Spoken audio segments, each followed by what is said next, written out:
Hello, hello, hello, hello, hello. Today I'm talking with my friend Chris Matz. We talked about risk management and doubting if he's retired or unemployed. I'm Ivanul from Who's Agile. My pronouns are he and him. Welcome to my channel. You see a lot of agilists around me on this screen. If you want to hear me interviewing, please click that subscribe button because these are the people that I've invited so far. If you think I'm missing people, let me know in the comments. And that like button, well, if you like today's interview, don't forget to click it. Hello, hello everyone, and with me I have Chris, or at least I have Chris's dog, because I think that will be as interesting as this conversation will be. Or maybe I should still ask Chris. Chris, are you there somewhere? Hi there, Eve. Hello, hello. Yeah. I'm kind of here somewhere. Yeah. Hi. There's a top of the head still. Wow. Yeah. I'm just coming up from my subconscious.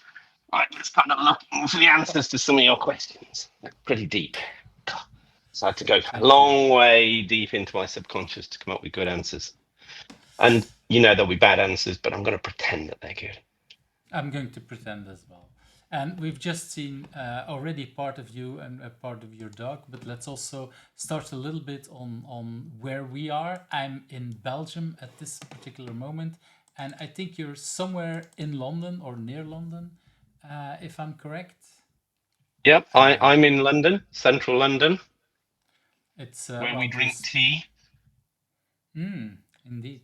Wow. Quite so And let me bring you back on screen. T with a pair coaching mug. This is the second or the third guest in a row that I've interviewed that has a pair coaching mug, and I still don't have one mine with me. But okay. Well, welcome, Chris. And we're here, and just to show you're in London, so I'm in Belgium. It's 20 minutes after 5 on a Friday evening. What's the time on your side? It's 20 minutes after 4. So because Yep. that's how we roll with time zones and everything. Um, and yeah, for me in Belgium, it's quite sunny. And let's see how we can do this. So Chris, for the few people in the agile community that don't know you, what do you want people to know about you, other than that you have a lovely dog? Um, I think I don't what do I want them to know about me? Um, I'm one of those people who loved agile and doing agile. That for me was the whole joy of actually doing it. It kind of agile to begin with wasn't really my job. It's the bit of my job that made my job fun. Um, I'm currently in that scenario that I'm not sure whether I've retired or I'm unemployed. It's kind of so I'll find out soon. I like that retired or yeah. It's and I think it's indeed it's like we said just before. It's a strange world these days. A lot of things sometimes happening, and agile definitely is completely different than it was when we started with it more than 20 years ago. So that is, and you were, I would say, and maybe we'll talk a bit about it. You were a big part of that history, at least in London, with ecstasy community on a lot of things that happened over there. So let's jump right into that very first question. What is something that people usually don't know about you, but has influenced you in who you are? Oh gosh, I can't remember what I said last time I spoke to you about 20 years ago when you were doing Who is Agile, the pod, The book the version. the book version. I was thinking about this, and I was thinking about my where I am at the moment, and I think a lot of people perhaps kind of know me as that business analyst type person and the business place, and they know about the real options, and as a result, they know about the investment banking. Um, Before I got into Agile, I was already a manager, kind of a middle senior kind of manager. So so my early career just before I got into Agile, I was head of the internal business analysis consultancy, at a bank, and I kind of ran the community of practice for business analysis at that bank. And I had my fingers in every single project that got started for about a 3 or 4 year period. After that, I then went to work for another bank where I was kind of head of the PMO, which was basically the business analysis and the project management side of for credit derivatives. So I kind of ran all the kind of business analysis, project management for the credit derivatives, but not the technical, the development stuff. And it's after a very long time that I've come to realize that those experiences, because at that level of seniority, I was dealing with senior technology people just as a normal day-to-day activity, and I was dealing with senior business people on a day-to-day. I remember when Andy Poll's recommended The Goal to me by Ellie Goldratt. I read it and I saw this great thing. I was like, oh, this is amazing. And I went to the business manager for the whole of global debt at the investment bank. And I said, wow, every project we do should be like either to increase revenue or, reduce cost. And so this is the guy whose job it was to basically invest about half of the money that the bank spent on technology. And he went, no, he said 80% of what we spend is on risk management and retaining customers. And I think it took me through. It's kind of one of those things, a bit like the goldfish swimming in the water, and it's like you don't know Asking what the around. culture is. Yeah, and I think because I came into agile from that perspective, I had not necessarily a better understanding, but I had more empathy for people in project management, in middle management, and senior management roles. And I think as I reflect at the moment on agile, I think the agile, when we start to do our agile retrospective, I think it was a very developer centric environment. It was a very developer centric movement.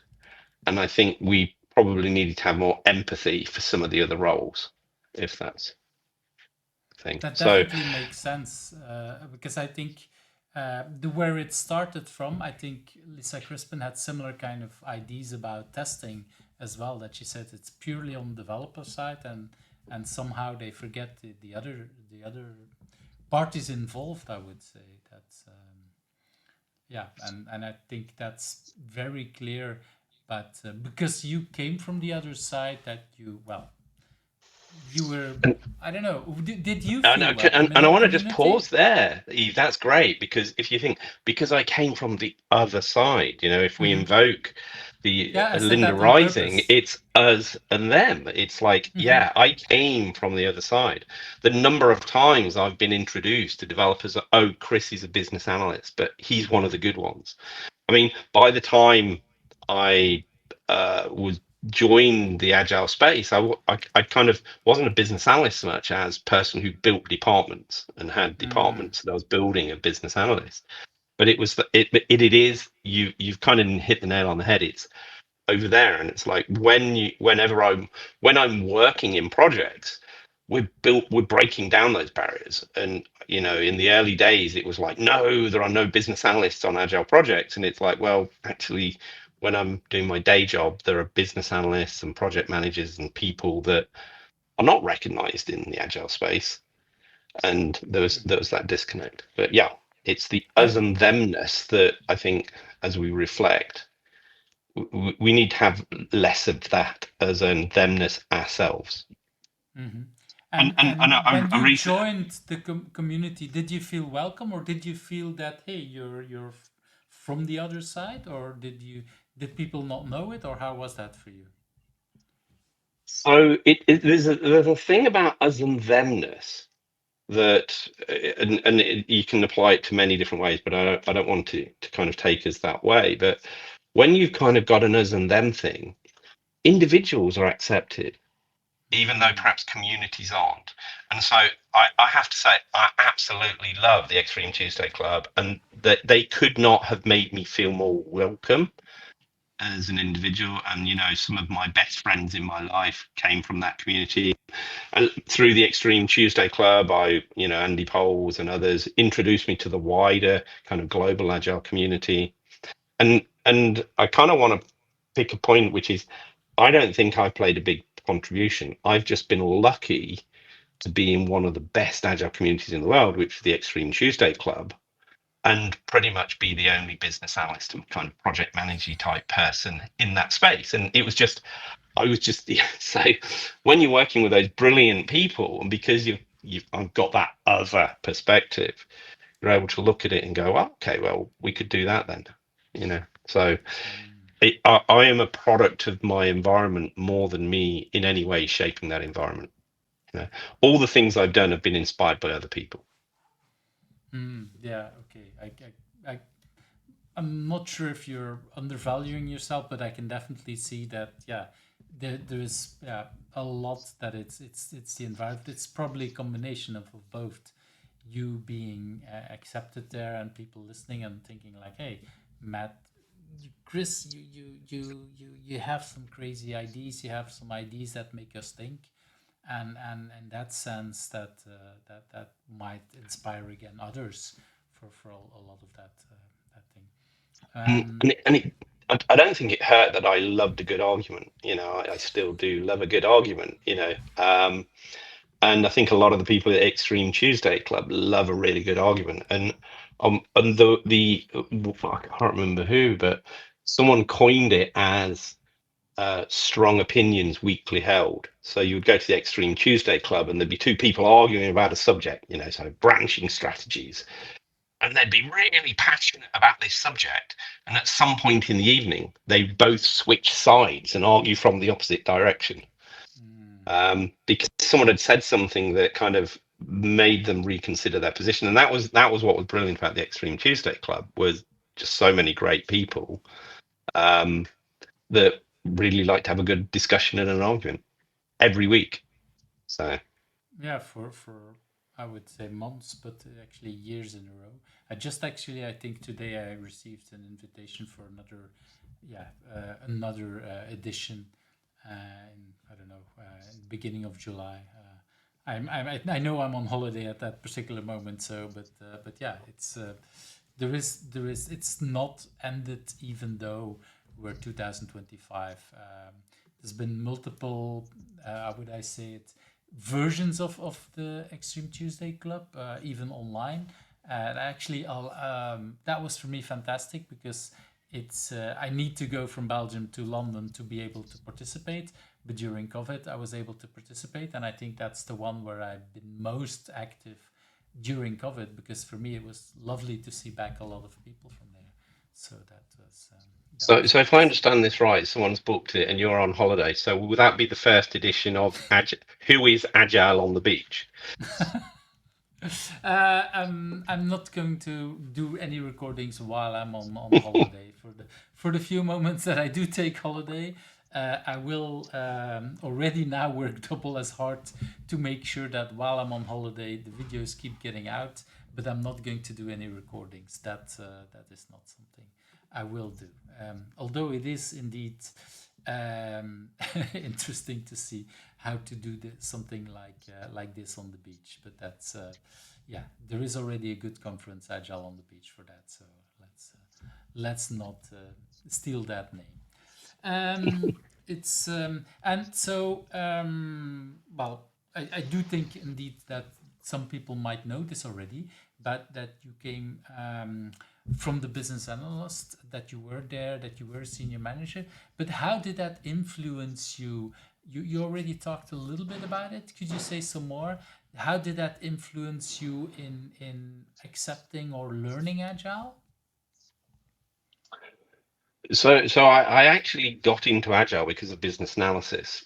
So I was working for a German bank, and I came for personal reasons. I had to come back from Germany to London, and it was during the .com era, and there were no desks available. And so the only person who would share a desk with me was someone who worked for me in my team. So I'd only got one person in my team, and I was like, well, I'm coming back to London, so I'm going to share a desk with you. And there wasn't room for a computer. for 2 computers. So we ended up working together, literally pairing on analysis. And then I started chatting to a couple of colleagues about this. And Paul Simmons said, "Oh, have you heard of extreme programming?" And there's the Extreme Tuesday Club. And so we started looking at the practices of business analysis because we were struggling to hire people that had the skills that we wanted. And so we were thinking about, well, how do we build the skills? And so it was literally an accident, the fact that I didn't have a desk. I ended up pairing with someone, and then someone said, "Oh, have you seen pair programming?" And I kind of came in that route. But we were basically trying to improve the way we work. And part of it was that whole belief that when you're doing work, you should always do it on your own. Business analysis tends to be something that an individual does, and we were kind of pairing and mobbing this into. We didn't call it that necessarily, but it was when someone pointed out, "Oh, what you're doing," and that's how I got in to the thing. And I suppose I'd already got that mindset of, I'm running a department of business analysts. I'd like to improve the way we work, and so finding out about agile and new way of thinking was great. Yeah, I can imagine that. Well, yeah, it's hard to imagine a company where there is no place for a computer for everyone back these today, but these days I can definitely imagine that, because let's also face it, computers were a lot bigger back then. You needed a large screen. Massive. Yeah, that's so Yeah, yeah. if you remember, how big were the this is really confusing trying to get this. The actual screens were big, wide ways, but also depth ways. And so as they Waiting but a lot. I mean, just I do remember that back in 2000, was it I don't know, 2000, 2004, something like that. I was giving technical training, and one of my co-trainers had to do a training at a different location. So he had 10 computers with massive screens in his car, and on the way to the training part for the client, he dropped one of these screens and it was broken. So basically, yeah, because it fell down the stairs. It was just massive. And yeah, that was like, yeah, that's how he did it at that moment. He did a lot of trainings on site, and it was always the first day moving a lot of computers. And we said for weeks or months, this is going to, at some point, that will give a problem. I was thinking computers, never thinking screens, but yeah, it was a screen that fell down the well, stairs. and it's the days of the cathode ray tube rather than LED type screens. So Exactly. the wider and the bigger the screen, the deeper it was, further it goes back. Yeah. Yeah, and the implosions that it gives and everything. It's yeah, wow. All right, we're already going back long in history with the types of computers that we're using, the type of things that my children can't imagine to see. Although we had for a very long time a bigger some of these televisions, so we didn't have an LED computer or television for a long time, so they do remember that a little bit. But for them, it was hard to think that could have been also how you worked on a computer with this kind of screens, that you needed a lot of space on the desk. So, but that was actually a good coincidence for you, because that forced you to collaborate with someone, and that forced you to do what we would call indeed pairing or ensembling today.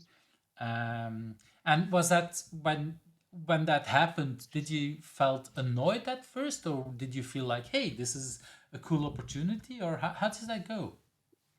So I was an alpha, obviously, like most of us. And so my big assumption going into it is, as an alpha, kind of working with a junior member of my team, I just hired this person as they weren't a trained business analyst. My assumption was this is going to be really slow and it's really going to drag me back, but it's his desk, and I really want to come back from Germany. And I was really shocked. It was guy Rohit Darji, and we kind of developed the process. And Rohit doing this stuff what really shocked me was not the fact that it was fast, but it was the fact that it was so focused, and I was so much better doing the analysis with him than I was on my own. And then after Even that, though he he was really a got into, junior. even though he was a junior and I was coaching and training him at the time to begin with, we actually started going really, really fast. And then we just got so fast. And so there was the company we were with, we'd do these in order to learn new technologies, we'd have a hackathon. So you'd have 4 teams of 6. There'd be like a team lead and 5 developers. And I was invited to do one, and we did it on bandwidth trading. So, fiber optic cables, all the different layers above that in there. And we'd never heard of this before. And Rohit and I, between us, I mean, normally when you're talking about business analysis, it's like, well, we'll give you 3 months to go and do the analysis for a new trading system, learn about it, and all of that. We did it in 4 hours. So within 4 hours, we'd interviewed the trader, we'd developed an entity relationship diagram, we'd created the use cases, and we'd even actually come up with some of the analytics as well. Because whereas financial product, and this is relevant, financial products, when you do hedging, you do it on a particular date. So like all the futures and options and things, it's like they'll hedge to a specific date. Well, the thing about bandwidth is it's over a period of time. So we had to actually create an algorithm that allowed us to convert a continuous period of time into a single date for the hedging. So all the different bespoke contracts in order to hedge them. And that was within 4 hours. And that was us doing it as a pair. And because we were focused and we knew the method, we could do it super fast. And we did an entire, I don't know, it wasn't that long. We did a bond trading system in a couple of days to get started, and we did a credit derivatives trading system, which kind of got me into credit derivatives as well. And with that only took a couple of weeks, whereas normally that kind of thing you would expect it to be. We're going to do analysis for 3 to 6 months, and we were like just a couple of weeks. And yeah, so it was so much faster. And then Rohit really embraced it. I mean, he was brilliant, because what he did is then he'd do the ensemble thing. So because we were running the community of practice as well as like the consultancy, there were 4 projects looking at loans and how they were actually kind of set up in the different systems. There's the one where you're selling them, there's the one where you're trading them, the one where you're processing them, and then one where you're kind of doing the operations. And he realized and so he just brought everyone together, all the business analysts from all the different loan projects, and we spent the afternoon coming up with a consistent, coherent model that we could all use to refer to each other, which meant interfacing between systems a lot easier. Wow. So yeah, I'm still trying to grasp it, because when you said it's faster, I was thinking like, okay, maybe twice as fast, but if you're going from months to a couple of hours, that's insane. And then you're even collaborating with the whole department or with people from different departments. I don't know if they're different departments of the one, but yeah, there's a lot of people that bring information from different parts of the bank, and so different systems that had to interact. Yeah, having these people interact, well, makes it easier for the systems that they're creating or inventing to interact as well. That's fantastic. Yeah, and I mean, it helped that I worked with Rohit, and then at the next place I worked with Sanela Hadzik, who was helped us do the example-driven development stuff. So we were kind of creating getting the business to create business examples. So this was what, 2003, I think, that we were doing that. But what was common to both Sanela and Rohit is they were both some of the smartest people I've met on the planet. They both got a PhD in quantum physics from Cambridge. They got a master's degree in financial mathematics. Sanela had worked for the United Nations in Sarajevo as a peacekeeper. Okay. They just looked at things differently. They were just so smart that they just didn't kind of try and copy what other people were doing. They really understood it and came up with novel approaches. So basically, feature injection and the skills matrix was something that Rohit and I created together as well back in about 2000. Just really smart people looking at problems and coming up with solutions. We just didn't name them till later. But I think that's something that always struck me about the whole agile community in London, and I think a lot that was, I don't know if it's just you, but I think more there's a lot of people that worked in the banking part of London, and or in a lot in the investment banking, where yeah, every time you have to write software, the faster you do something, yeah, the better it is for these kind of banks to yeah, get faster, because that's also about a lot of money. And I think that gravitated a lot of smart people thinking really hard and how can we make this whole thing work faster. So I was never surprised that agile took on very quickly in that environment, in that way. And it was very much the trading floor. So I think even like Ken Beck, some of his early stuff around TDD was on a trading floor. And what's really great about a trading floor is you've got these traders who are all super smart, really know their business really well, can tell you exactly what they want, and they're really focused on getting what they want. So you can have that conversation about, well, we can give you this much today and this much tomorrow, or we can give you all at the end of the week, and they'd be like, I want this much today, and then I want. So they're very, because they can understand the value of what you're giving them and how much money they can make by doing it. They're kind of really great people to work with, and they value that speed. Whereas a lot of areas of organizations, perhaps if you're in an operational area, they're like, well, yeah, but when you bring that new feature in, some people are going to lose their jobs. So we're not so worried about you doing it quickly. Right. So that was completely different in on the trading floors, I would say, because yeah, and like you say, it encourages a lot of small increments and yeah, having very quickly updates to software. So Yeah, I that mean, has my favorite story there was when I was working for one bank. The business manager head of the business manager for the desk came up and went, right, hi guys, if you can get this new product into the system by Thursday, we can make $180 million. And we were like, we're going to make it happen. And and we did you did. make it happen? You did. Yep, we did. We didn't see much of the bonus though. Well, that would have been my next question. Was that money made? Because that could have been an exaggeration. And was there indeed some kind of bonus to the people who made it happen? So, in a way, smart, and you.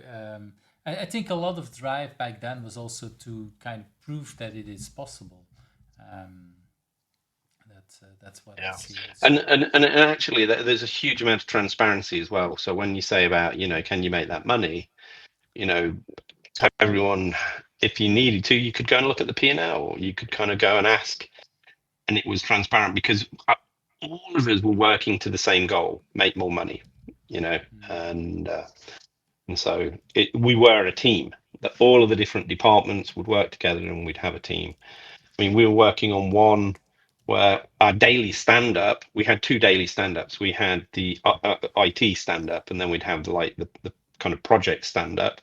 And at the project stand up, you'd have the head trader, a junior trader, the head quant, a junior quant, head of change, head of middle office, head of finance.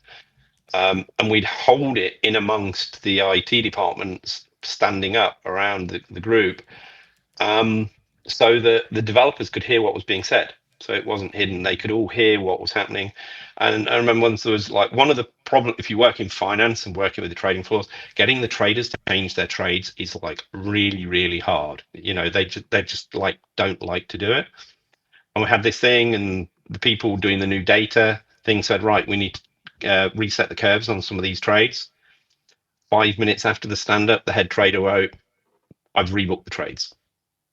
So rather than it being something that the team take out, escalated up to IT and across, because they could see that they were trying to make the money and we were trying to help them make money. So it was all aligned. Right.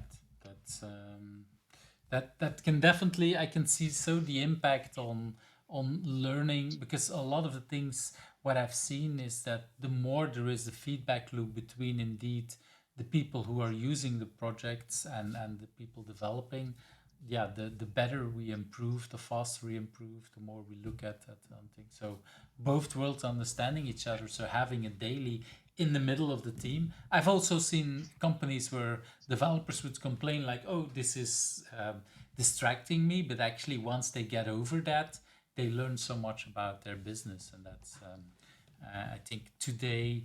Or yesterday, I saw a video from Dave Farley where it talked about the difference between a coder and a developer, and yeah, okay, the people who are more interested in not just typing anything but also in the results then, and how do you do everything there. That is indeed where we see a lot of difference, and then it helps to be in an environment like that. Let's move And to so, that. Go but ahead. just before we do, I just want to make a comment here, which because I think a lot of people are probably going to be listening and saying, "What? He's talking about banks? They're not like that." And I'd like to point out that there was a pivot point, which is the financial crisis in 2007, 2008. Before that, all the banks were competing with each other, trying to get new financial products out to solve problems for customers. And there's huge competition between the banks, and it was all about speed and getting a new product out. After 2008, 2009, obviously after the financial crisis, it all became about regulation and conforming with the rules from the regulators. Not only that, but what we've seen with automation is a lot of the trading floors have just disappeared. I know I was at UBS in 2010, and they'd got a flagship new 2,000 seat trading floor that opened in Greenwich, and that's gone now. So all of the, you know, whereas in the year 2000 there'd be a trading floor with 100 traders or 200 traders. Now there's two guys monitoring a box in the corner. It's all automated. So those people aren't there that care about the profit to drive it, but also the companies regulations. They just want a consultancy to tell them how to implement it. It's like, oh, you've already done it, ING bearings. Well, we'll just copy what you did there and hope that it's not a disaster like every other project we've done like that. It's I think even back then there was a big difference between investment banking and normal banking, I would say, because what you were just talking about was mostly from the investment banking and that part in London, I would think, yeah. And the regular banks, they were also not that fast even in that time, I would say. Yeah. That was also already a difference back then. But indeed, regulations they were needed, but at the same time, they made things a lot harder.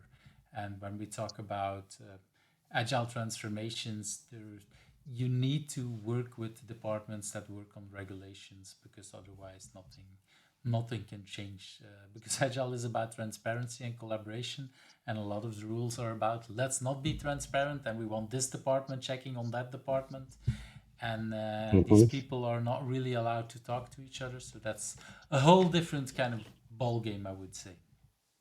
A whole different kind of thing, indeed. So let's move to that second question. If you had not been doing what you've been doing now, depending if it's retirement or not, but what would have become of you? Do you have any idea was there anything that little Chris was destined to become? I think I gave an answer last time, which was about being a comic book artist or comic book writer. As I look back and kind of reflect over the period since we kind of last talked, I think the And maybe, thing I well, perhaps you did well, already a little bit comic that let show some of the books that you made, and particular I like this one, the real options that were distributed at Agile 2009. That was really, the first time I saw a comic explaining Agile, and then of course the bigger version that it turned into Commitment. But for me, that was when I saw it, I was blown away. I tried to look it up earlier today. I know it's somewhere there behind me. I don't know exactly where it is, but this is one of the few books that I never, or even if it's very small, that I don't want to lend to customers, because I still love it so much, and I do regularly look at it because it's a new, refreshing way of explaining things. Sorry, I interrupted your And, story, and but I no, no, wanted but to add that. and it's an important thing to point out that that was from the community again. So it was Mm. Luke Homan at Agile 2008, you know, Agile 2008, that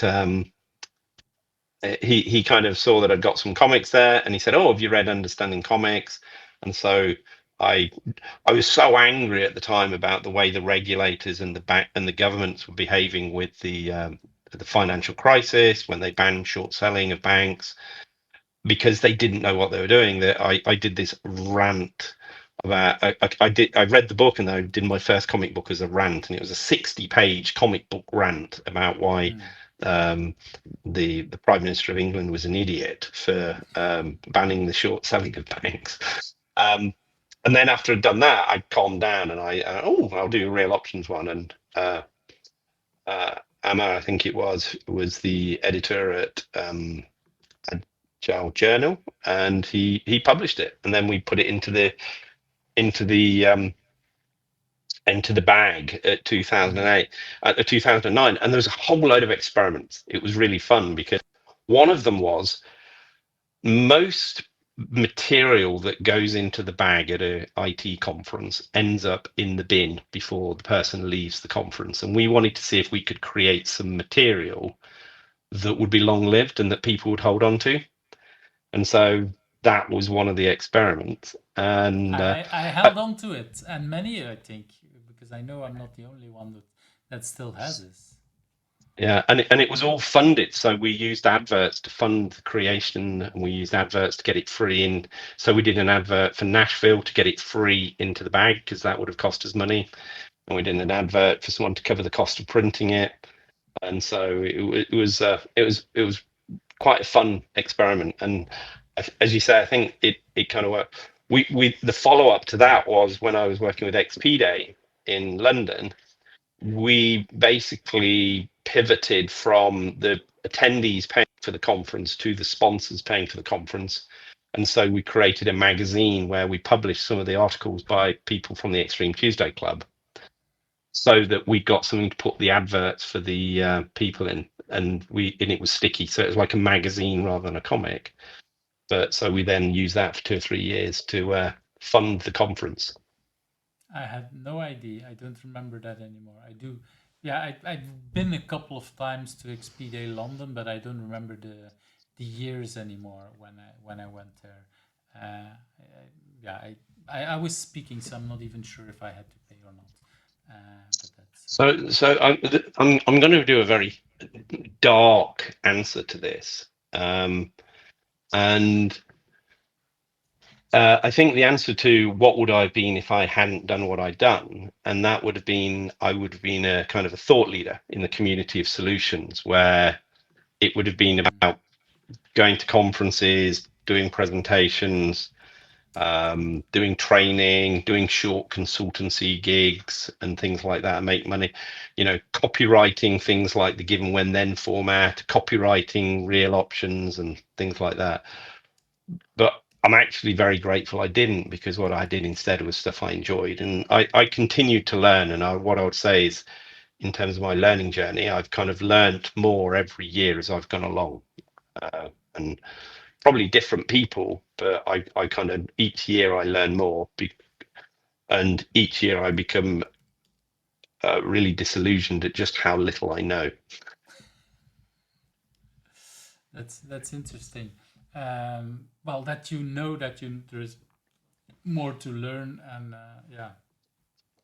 But I think you also are very inventive, or in a way to learn more from others, because I do remember you talking at some point that what I did, or I'll talk from my point of view. When I go to a conference and I go with a couple of friends, we typically go to the same sessions, and then we talk about it.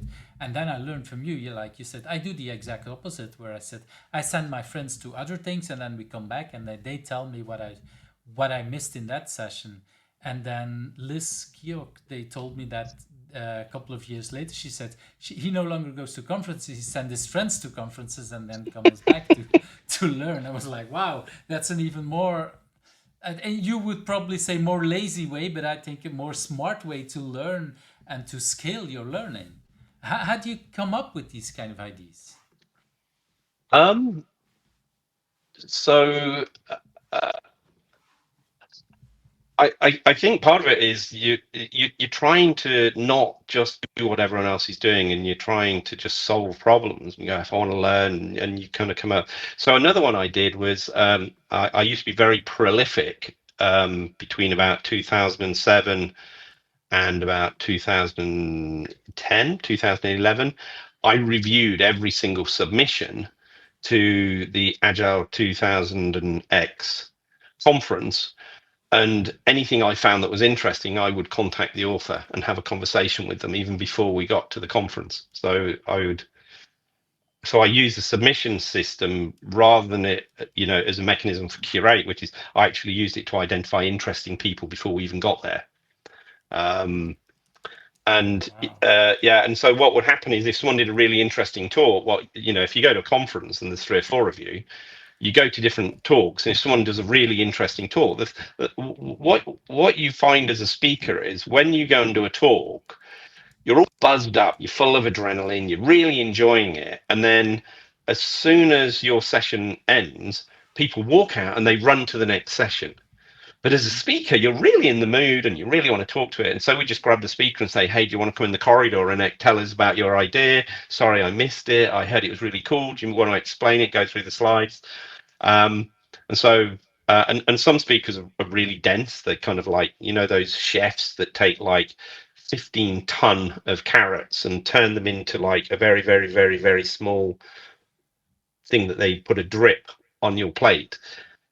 People like Jay Bloom in particular.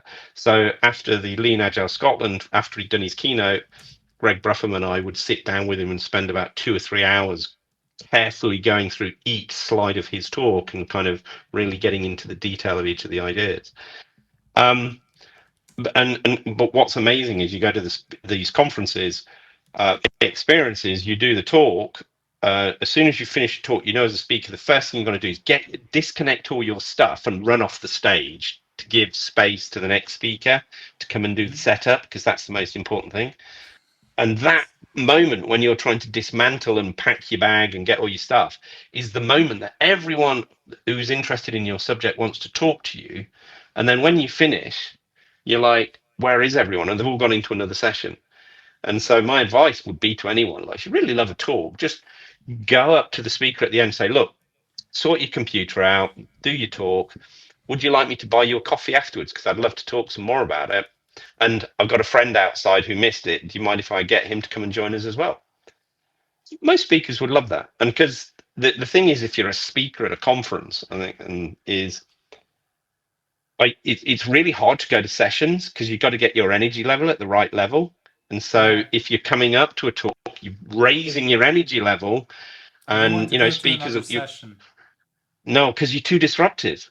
And then afterwards, you finish your talk and you're too high level and you got to come down and you want to relax, and another No session will other. set you off. Yeah. So basically, every time, yeah, I recognize that completely. When I give a session, it's like the session before, the session after. It's like, no, I'm not going anywhere. I much rather, especially after my talk, I much rather talk to someone else. Before that depends. It could be that I don't want to have a distraction, but afterwards, yeah, it's lovely to have a conversation with someone. So that's really good tip to do this kind of thing. Yeah, it's like, what is your goal? My goal was always learning and hearing about interesting new ideas, whatever it is. And so if you all go to the same session together, you're not going to learn as much as if you go to different ones. And more than anything, conferences are about making connections. So if I'm Chris Metz and I hiring, Eve, who's doing a big talk at Real Options in India, you don't know who I am. But if we'd had a chat at a conference and I make a point of chatting to you, I can ring you 6 months later and kind of say, hey, you were telling me about that thing at the time. It was really interesting. Do you remember we had that coffee? We were kind of in that place where that horse went running past with the rider chasing after it. Do you remember that? Yeah, cool. Anyway, now I'm in a situation where I want to apply the thing you were talking about, but I can't remember some of the key points. Do you mind if we have a conference call? Have a chat or an email, or and if people kind of know who you are, it's so much easier than if I rang you up and said, "Hey, Eve, you did a talk on real options. Tell me about it." You'd be like, "Okay, what rate are you paying?" Well, that's what I'd say. Yeah, probably indeed. Um, but yeah, it is like you say, um, having these conversations and having it in a way that people remember is really important. And like you say, if you have that conversation while I'm on while I'm packing my bag, there will be 5 people. I won't remember you if you talk to me because I will be busy with my bag. I won't remember. I literally had some conversation that I joined at a breakfast with someone, and there was 2 people that knew each other, and yeah, with one person I had been in a lot of conversations at conferences, but the other person I just was in a similar kind of conversation where I just talked to that person after a talk, and indeed he had no idea anymore who I was, and so yeah, that didn't work that well. So that's a very good example that I can definitely recognize. And yeah, after a talk, people want to have one can't go to another session, so it's a perfect moment to have a real deep conversation. And indeed, And there's a thing about if people are trying things for the as I say, when I used to review all the agile kind of submissions, if people are doing something that's genuinely new and interesting and you contact them, um, they're very passionate about it. They want to tell you about it, but they're also just grateful that someone's talking to them about it and kind of having a good conversation. And you can pick up some great stuff. I remember it was actually for, I think, XP Day. Joshua Arnold submitted a session. It might have been XP Day or something else. Joshua Arnold submitted a session, and it was about his work at Maersk. And I thought, this is unbelievable. No, this isn't real. So I contacted him. Um, it wasn't XP Day because I saw this thing, contacted, had a chat with him, and said, "This is a fantastic story. We have to get out there." And so then I helped him get into another couple of conferences as well, where I thought it'd be really great for people to hear his story. Um, and it's a brilliant story, so.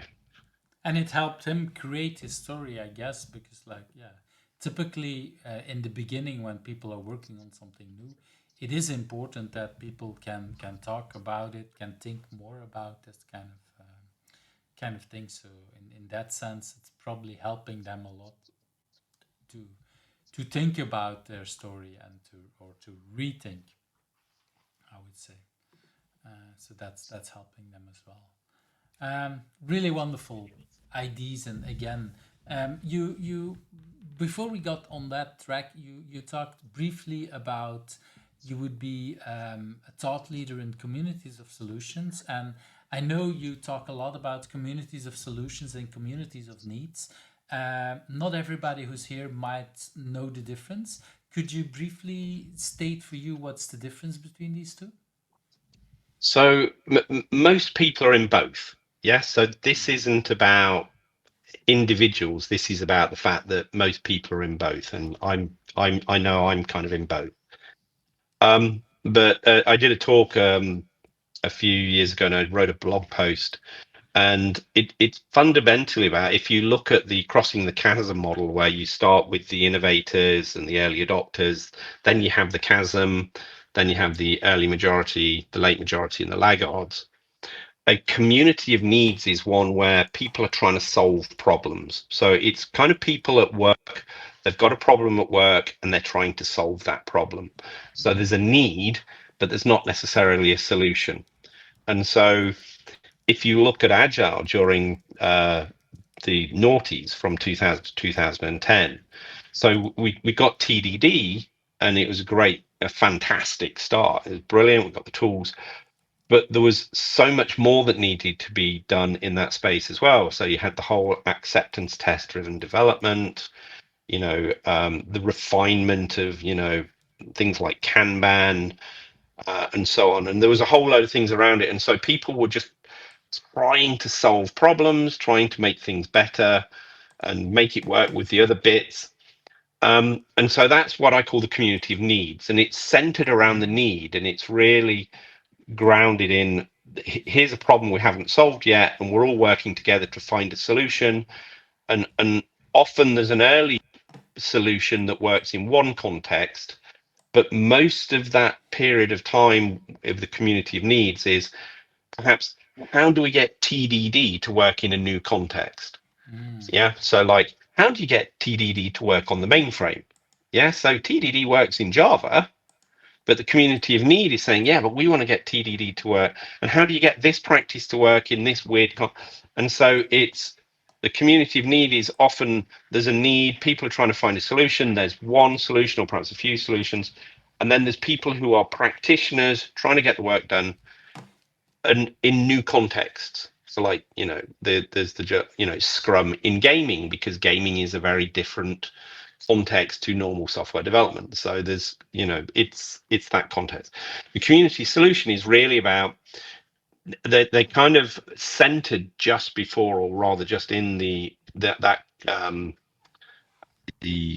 chasm between the innovators and the early adopters. And what they're looking to do is take these practices, give them nice names, establish themselves as a leader in that space, and then sell training, because the people in the community of needs will very rarely get training. They're really expert learners anyway. As soon as they know about the idea, they'll probably go and start playing with it and trying it and doing it, even if there's not a book on the subject. It's like early days PC computers.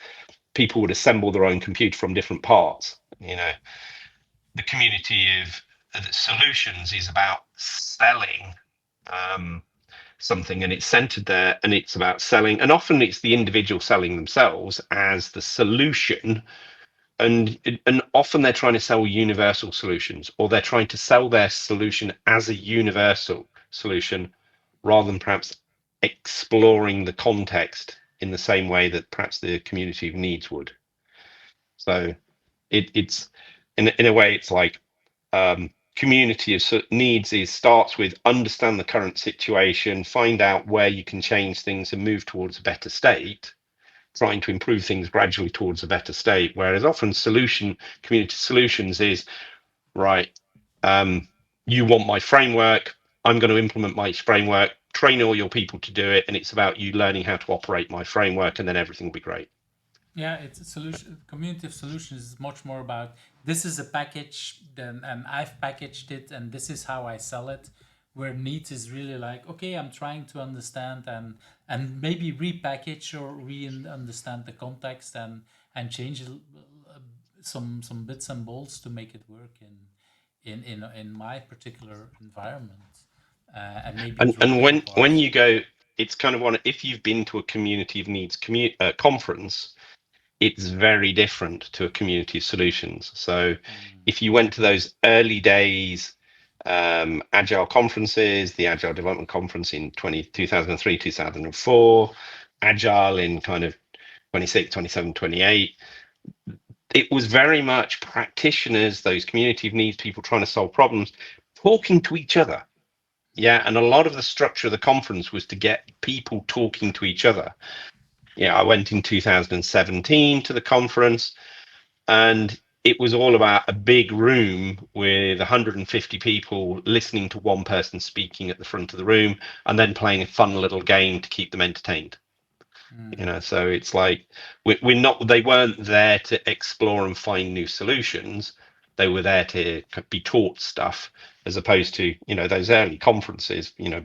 Before 2010, all the agile conferences was really about people talking, connecting, and coming up with new ideas. Sometimes in the conferences, or through connections they made at the conferences.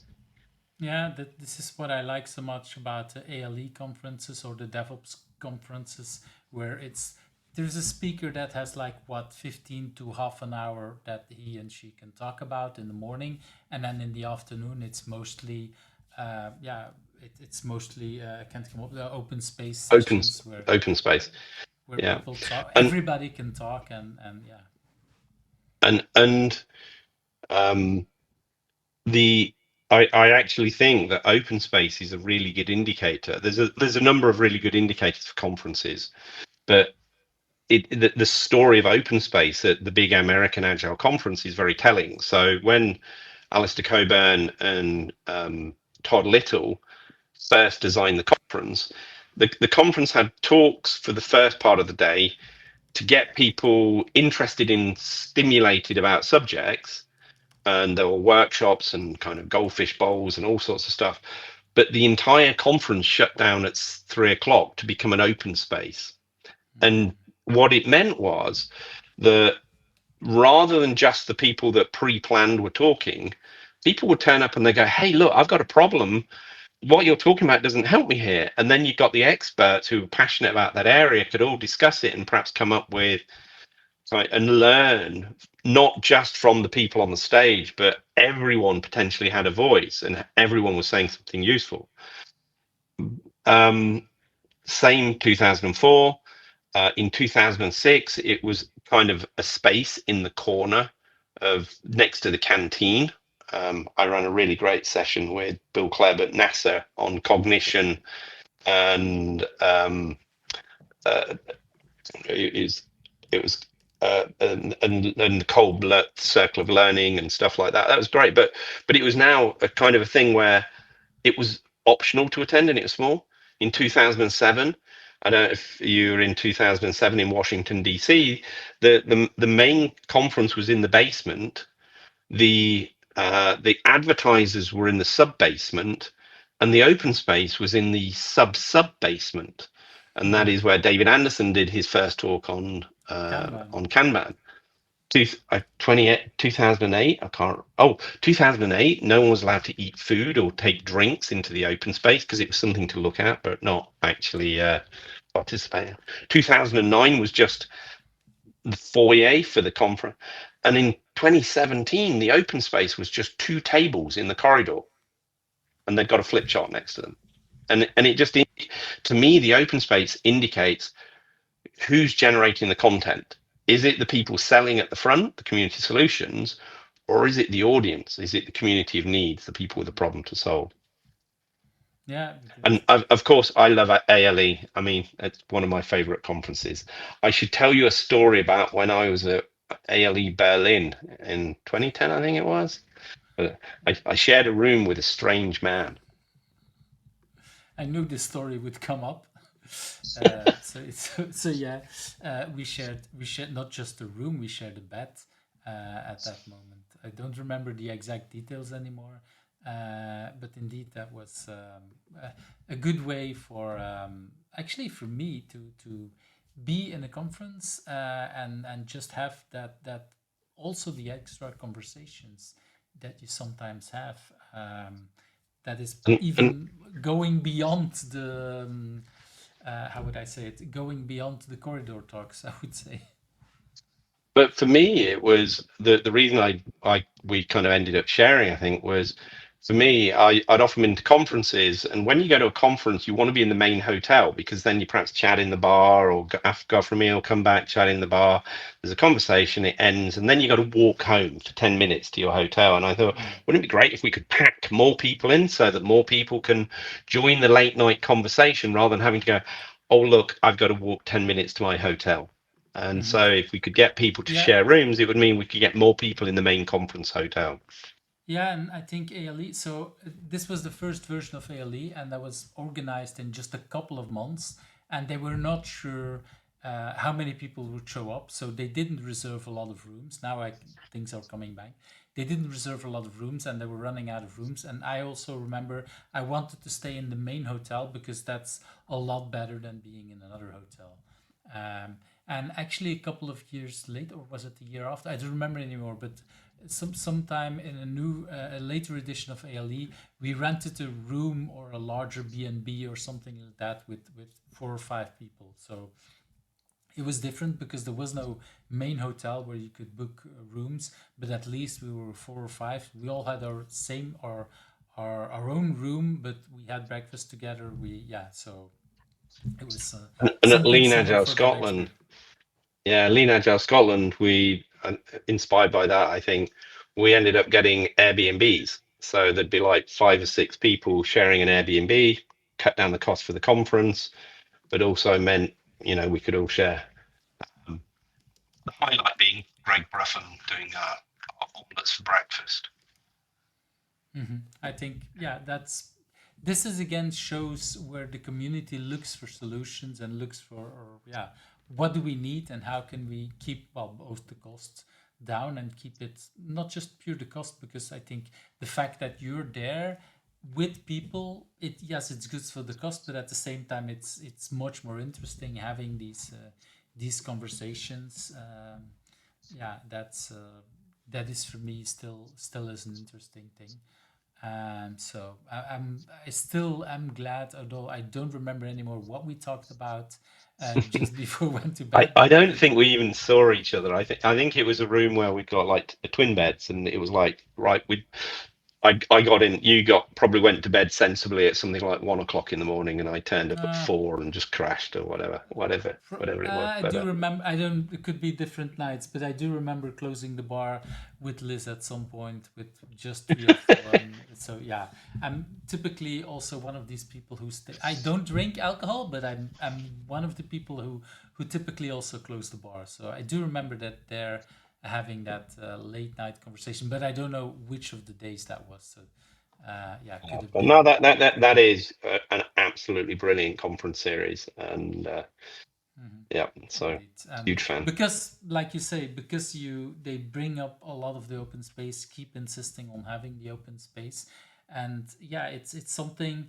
I noticed that you have to keep teaching people about it, because I do remember also the first time I heard about a conference like that was fully open space. I was like, yeah, but I don't know what will be. I know there will be interesting people, but will it be interesting? I don't know, and it's always good. But yeah, the very first few times I had to be convinced. Now I just know.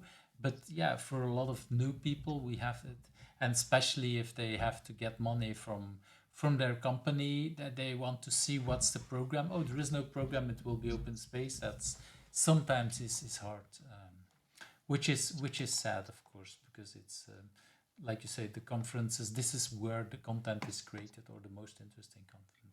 Yeah, and often conversations that are in the open space this year are some of the more interesting sessions the following year.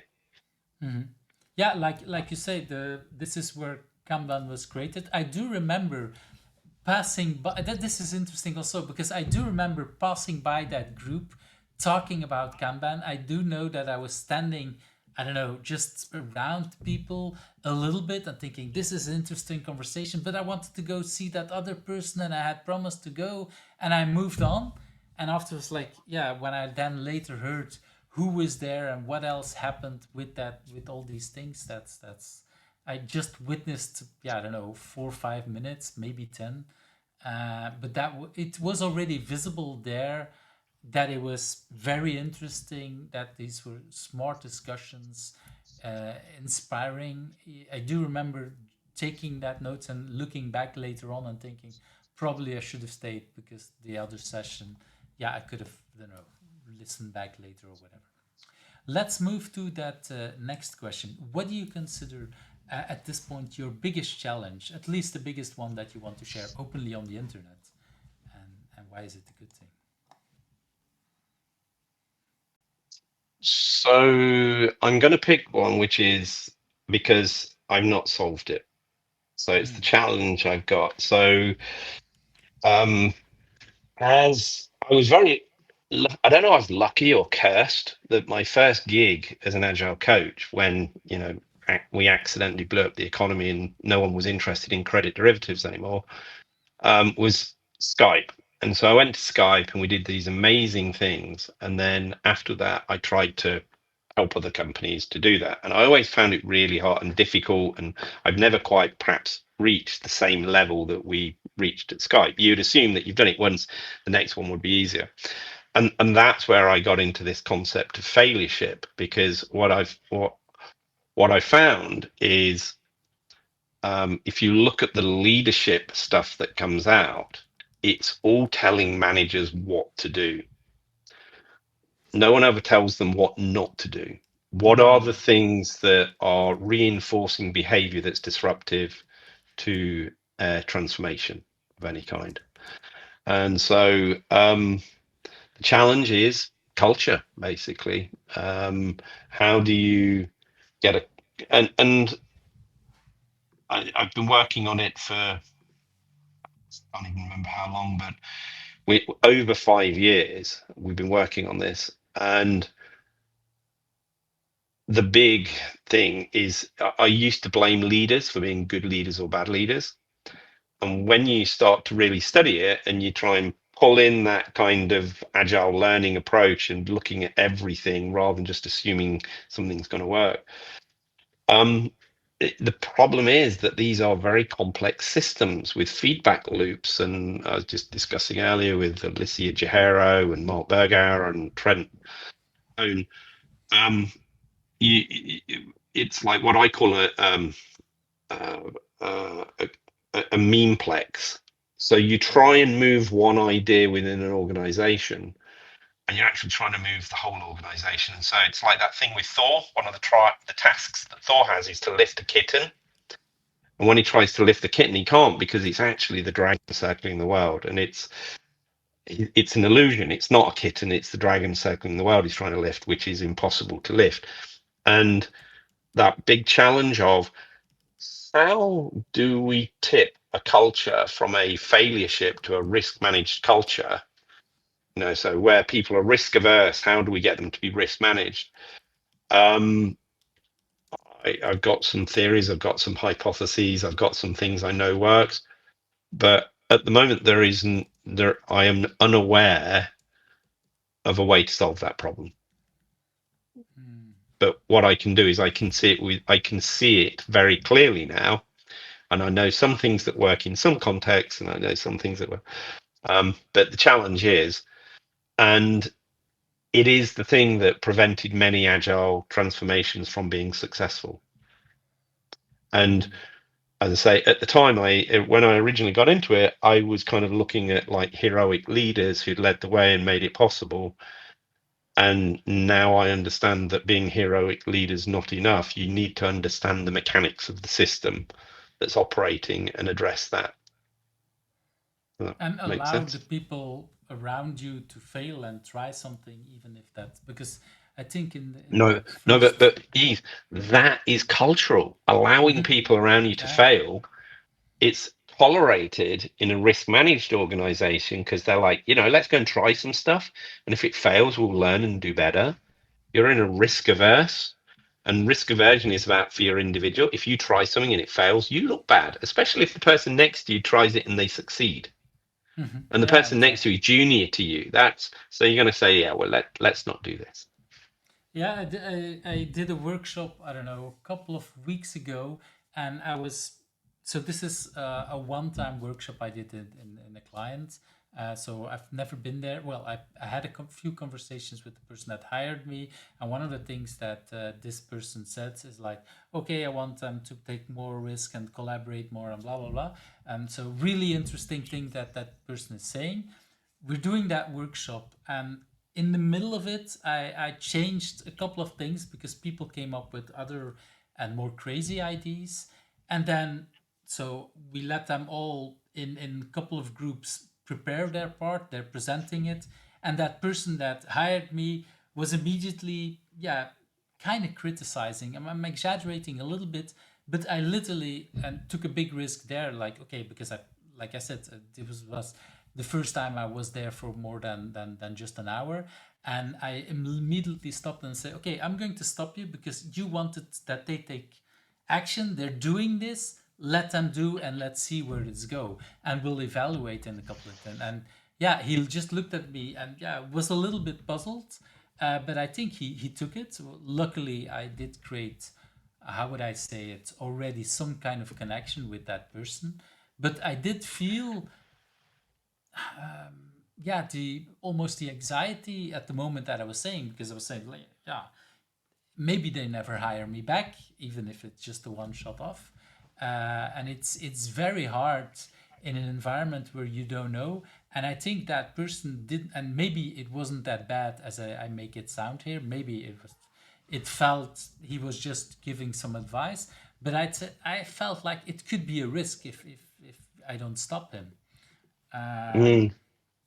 And I'm used to doing these kind of things, so I can imagine if people are not used to and they're in a transformation asked to do some of these things that they don't know, and maybe they've been raised or been trained in another organization, that they feel very worried about trying things. And yeah, like you say, maybe they don't know if they will succeed or do anything better than that junior next door that is trying something. So they might as well not try And something. what you get, and this risk averse nature is, it's like, okay, we want to do agile. So what we're going to do, we're going to go to our favorite consultancy who we trust, and they'll go, hey, you want to do agile? Yeah. You want the best? Yeah. So why don't you adopt the Spotify model? Yeah. And everyone's trying to adopt the Spotify model because that's the community of solutions. Joachim is brilliant, and he's the one who says, you can do better than the Spotify model, and he makes it clear that you need to have those things in. But what you have to start with is have a deep understanding of the business.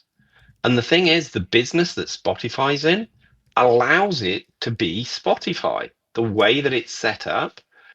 And it's very different in other organizations that have a different business model. Yeah.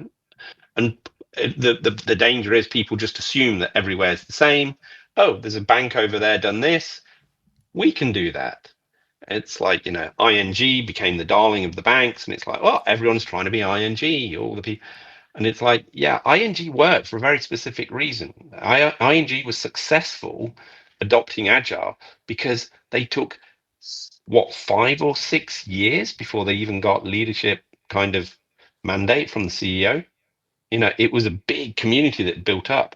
And it's like, it was there before the Agile community was there before management wanted to do it. And then management was able to do it easily. If you haven't got any agile seeds in your business, in your company, very difficult. And in fact, one of the things I've seen is inoculation, where you get an agile team group go in, they do really great things, but obviously some people don't like what agile does. And then when those agile people move on, perhaps go to another company or whatever, the people that are left behind say, well, we're never having that back. And they're very against it. I also like what you said about the business, or I want to go back a little bit to that part about the business, because basically, and I know that Joachim and a couple of others at Spotify don't like me saying this, but for me, Spotify is a one-trick pony. They do one thing, and it's like renting music from artists, so moving music from artists to listeners. And of course, there's a lot more around that, but that's one kind of business. And they have to do hyperscaling because when they invented that model, or not even as a model, but they knew when they started, we know that we want to double in size every 6 months, every year. And banks then start to apply this model to actually downsize instead of upsize. And it's like, that's the complete opposite of what Spotify was doing. And the key thing about Spotify is their funding model. They had private equity firm who was investing money and pumping money in to build an asset that could be sold, and they weren't worried about it being self-sustaining in terms of revenue, because they were providing the revenue is kind of an investment to create an asset. And they did a brilliant job. They invested $1 billion and they created an asset worth 10 billion. So that's a really great business. But if you're in a business where you have to be self-sustaining, and that the markets don't like your company, so they're not lending you money cheap, so you can't invest, everything you do has to be based on the revenue. That's really hard. It's like, it's what we used to call at Skype, you're wing walking. You're trying to change, but you've got to fly. You're trying to change the wings on the plane while you're flying, which is very different to having a company that's investing loads of money into you. And and what I've discovered over the years is, you really, to make these things successful, got to do something that's valuable to the business, the investors, the senior people that want it. They need to want it to be successful. And there are some companies where, probably not possible. They're actually very, very happy with the way things are as individuals, and they don't necessarily want it to be successful, because if it is, they probably wouldn't be as successful. Yeah, I think that's a really important part, is that agile is indeed much more about collaboration and not and so some of the people that are high up in an organization are high up because they like command and control things. Not everybody, but again, in some companies, some people like it. And then starting agile, that actually would make their control much smaller, or at least completely different. And that's another reason why they might not like it. And so that's and then, yeah, talking about what we just talked earlier on about the controlling part that are typically much more in banks than what we want or that we see in agile kind of companies. So yeah. So the second part of that question was, why is that a good thing for you? Is there anything that you see that whole challenge that is good for you? I suppose the good thing is I love solving problems, and it's kind of like an infinite problem set. It's one of those problems that I don't think I'll ever finish, but I can continue to chew away at it. So yeah, and that's definitely something that is indeed something for you. Solving problems, that I think that is how I would see you, I think, and partially of your job as a business analyst in a way, of course. So that's indeed Yeah. a nice thing. And because the first thing you want to do in any company is really understand, how do they make money? And it's really fascinating, because more often than not, the way they make money is not the way you think they make money. So many companies make money in a way that you didn't anticipate. It's like you go to a retail store and you think, hey, they make money out of selling things. In actual fact, what they do is they make their money out of selling warranties. So, or it's the hire purchase agreement, the loan that they sell you is where they actually make the money, and they're profitable as a company, not actually selling things. Yeah, I think that's something I've learned some years ago as well, is that when people look at McDonald's or things like that, it's like, oh, they're selling things. Like, no, basically this is how's it called? This is Real a estate company, a business. real estate business. Exactly, that's the word I was looking for. Like, wow. And once I understood that, it's like, oh, that explains so much things about a lot of things. And indeed, once you know how a business works and where it gets that money, it's much easier to understand. And then you also understand a little bit on how can we move in one direction or another, and what things can't we move because of, yeah, show me the money. I mean, basically, if you don't understand that, that's a really hard thing to make things changes, both on a company level and I would say on a personal level. Because of course, if we're trying to change the bonus system, but actually the people that need to change it will lose a lot of bonuses, you will never be able to change any of that, of course. So when we're at Skype, there's a group of us who implemented this thing called capacity planning. So, Lisa Long and Tony Grout and Jamie O'Shaughnessy and Hogg. And I think Lisa had a team of about 50 people that she would kind of corral to get to do stuff. And every quarter we'd bring 200 product owners together, and we'd create a backlog for the organization. And, it never lasted a full week before something new was added, but everyone knew what the order of things was, and everyone knew who to speak to if they needed to change stuff. So we did this really successful. And then I did it a few years ago for a bank. I tried to kind of take that and introduce it at a bank where, with the trading floor, and the traders refused to even go in the room, because what we did when we set it up is, instead of individuals trying to achieve their own goals, they were forced to kind of think about company level goals. Well, the thing is, if you're a trader in a bank, you basically get a bonus based on what money you make. Now, in order to make money, you've got to have the IT systems to kind of support the growth of that business and, support scale, etc. If you go into a group and say, why don't you go first and I'll go second? You have not done everything you can to achieve that, and you may find that it invalidates your bonus.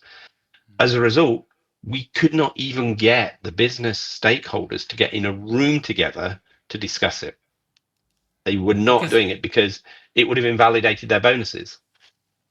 exactly, yeah, and that's the whole thing about, yeah, collaborating. And yeah, if I'm helping you, you will, I will get less bonus because I get less of my thing. And yeah, so especially at that kind of level, I've seen many of these things at different kind of companies. And you're talking about That's millions of dollars, so people are really motivated to win to personally. not, yeah, to not collaborate, I would say, indeed.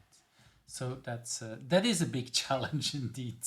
Talking about challenges, well, let's go to that next question, Chris. What, because you're a very passionate person, you do a lot of these things, you've invented some of these things, you're blogging, you discuss at high length, I would say, with lots of people.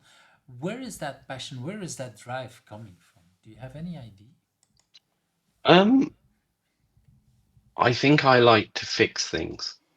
So one of my um, proudest possessions is a chair I found in a skip where the leg had been broken off, and I mended the chair and put the leg back on the chair. And I just love fixing things, love solving problems and puzzles and stuff.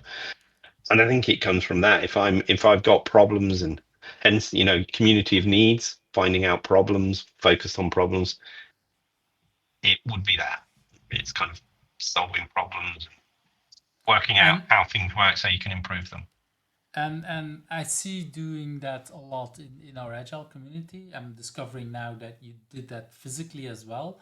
Is that something that you're, I don't know, there is in Belgium, I know there is a whole maker community where people are doing stuff at that kind of level. Is that something that you've been doing as well, at a smaller No, or it was bigger just one level? day I was walking down the road and I saw a skip and I saw a chair and I thought, that's nice. And it was one of those old chairs, like, just lots of character, and it was in the skip. So I thought, I'll grab that, and I fixed it. And my fix is not elegant. This is not some Japanese kind of piece of porcelain with gold. This has got a Mm. couple of ugly looking screws sticking out of it. Um, But it and does the I think job. it does the job. It's there's a great word in it. I don't know how um wide known it is. It's where I grew up. My dad used to talk about mackling, which is it's basically about doing a good enough mend, a mackling a solution. And it's an East Midlands kind of word, which is actually a better word than acceptation, I think, in what we do, which is we're just looking for something good enough to solve the problem. And I think that's what a lot of agile coaches will do. They'll go into a gig and they've just got a bunch of post-it notes and a pen in their pocket, and that's enough for the first day. It's good enough. It's not a case of they've got, as opposed to you have to install this wonderful software before this thing will work. We know that actually to get real change going, we start by mackling, by using post-it notes, and then at some point, once we've got the practices in place, we can bring in the fancy tool to make them more efficient. But first, we need to get the practice in place. Yeah, and I love that example, because what I've seen is that, if for example, I'm using it less these days, but if I, in back 20 years ago, if I created a burn down chart with the people, and every day after the daily, I would just show, okay, this is where we are, and I did it like you said on a piece of paper, and I drew it, and we discussed it a little bit. That worked so much better than you now have that automatically in Jira or in Target Process or whatever tool you're using. It's generated, but nobody understands it anymore. And yeah, that discussion, and it looks much nicer these days than whatever my bad drawing skills did, but they don't understand it, hence they stop using it. And that, I love so much what you say. You yeah, you're what do you say, mackling things a little bit. It's Yeah. improving the situation. People understand it, what's happening. It doesn't look perfect, and but it's already better than without it. And then you move on, and then later, once you start understanding it, okay, now we can automate it. Now we can make it look fancy or whatever. But at least start with doing things that improve things. And I agree with you that, well, especially the agile coaches, or whether we didn't even call ourselves agile coaches back then, but the people that, Exactly. yeah, the people like us that were doing that back in the early 2000s, that's exactly what we did. We helped out and improved things. And yeah, that was one step further. Sometimes these days I see people, well, I still see people doing it the same way, but I see other people that, yeah, let's bring in this tool and that tool will solve it. It's like, yeah, what we used to call, there's no silver bullet. It's not about the tool. And And I think that's a big thing that I've found is so Chris McDermott and Mark Bergauer, who were kind of the organisers of the Lean Agile Scotland, have come up with this thing called capability mapping, where it's very similar to Wardley mapping, but it's focused on practices rather than and practice theory rather than tools. And what you find is that a practice starts in that first kind of innovator space. There is a need. Someone have a problem and they come up with a tool to do that. Whether that's you got a hammer and you just pick up a stone and knock the nail in the mhm, thing, the stone is good enough. And then what happens is they tell other people about it, or other people hear about it and they want to do it as well, but there's no tool for doing it, so they put together their own tools to do it. So in TDD they'd use search and replace. It was a tool that was part of the IDEs. And then what happens is you get to the point where they build a product. And there's a really interesting thing here, because in the first two stages, the benefit goes to the practitioner. It makes them more effective. When you introduce the tool, it's normally the organization or a senior manager who imposes the tool. And there's often this kind of imposition of tooling rather than focus on practice and meaning. And because the first part of that process is really about what is the value that we're trying to do, what is the problem we're trying to solve. Clearly the next bit is then how can we make things so that we can do it, as you say, a little bit of mackling. And mhm, then it's the tool is for the efficiency. But what happens now, most organizations like DevOps, most organizations, they implement DevOps so that, if at the moment it takes you 4 months from check-in to getting code in production, they introduce this DevOps process that does all this wonderful automation, but they never sort out the testing in the middle. So they don't mhm. automate the testing. So instead of it taking 4 months, it now takes 3.5 months, because all the rest of it's super fast, but no one's done the testing because they're not focusing on practices, they're focusing on implementation of tools. Yeah, and something I've seen as well that we've solved over and over is a lot of it in early agile was, well, we have the three C's, the cards, customers, and conversations, or at least that I think that's the three C's. But basically the idea was we want people to talk to real customers. Yeah? And so that was the idea. And then there was user stories, and then there is some kind of tool. And basically it says there is a tool created where you don't have to talk to the customers anymore. Well, you kind of solved the wrong problem. And then TDD comes along, or even better, BDD comes along that says again, oh, this is to talk to your customer. And then that is automated in a way that now we no longer have to talk to our customers. We have the same problem again. And that this is something I've seen over the I don't remember the full thing, and but I know I created some at some point a presentation where I think I had 5 or 6 different kind of solutions that basically was always the same thing. Talking to customers, it's automated. We no longer talk to customers. Oh, now we have a new tool, allows us again to, or tells us again to talk to customers. We have it automated, and we no longer talk. And it's like this is the same problem. Agile is a lot about talking to customers and understanding what needs to be done. And tools not only not solve it, they make it worse in many cases. So yeah, Yeah. it's yeah, a lot of challenges again there. But I really like, and I understand and I recognize a lot what you say about your drive, trying to fix things, if it's at conversation at company level, if it's at community level, if it's at different kind of ways helping solve it. I've seen a lot of that in action. So yeah, I'm not surprised with that answer. So let's go to that next question. So Chris, we're talking about a lot of things that you've done, also achievements and that. So I'm interested in what is your biggest achievement, and something I'm asking people before. This question, what I've learned is that for some people it's not that easy. Is it easy for you to be proud, to be really proud, and brag even about something that you've achieved? I think that's a really hard question, because I think so many things that I did were not because of me, but because of the environment I was in and the people I was working with. And that, Mm-hmm. if you take any of those people away, it wouldn't have happened. And even those things, perhaps where I think it was me, it was often not. I might have done a part of it. It's never the whole thing. And so when we talk about achievements, it's kind of not so much a case of I'm proud of my achievement, but there are many things I'm proud of where I've been part of a group of people who've achieved great things, if that makes sense. And Yeah, I it don't makes think if I was sense. necessarily just on my own that I could have done it.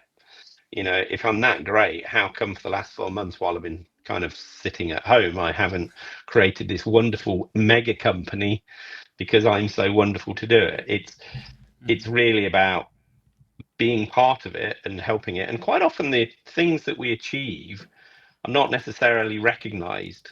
The things that we do, sometimes it's just that right, putting the right bit of encouragement to someone that's about to give up or doesn't realize they've achieved something good, and pushing them on to keep doing it, Mm-hmm. that really does the big thing. So I've been involved in a number of things that are really bigger. I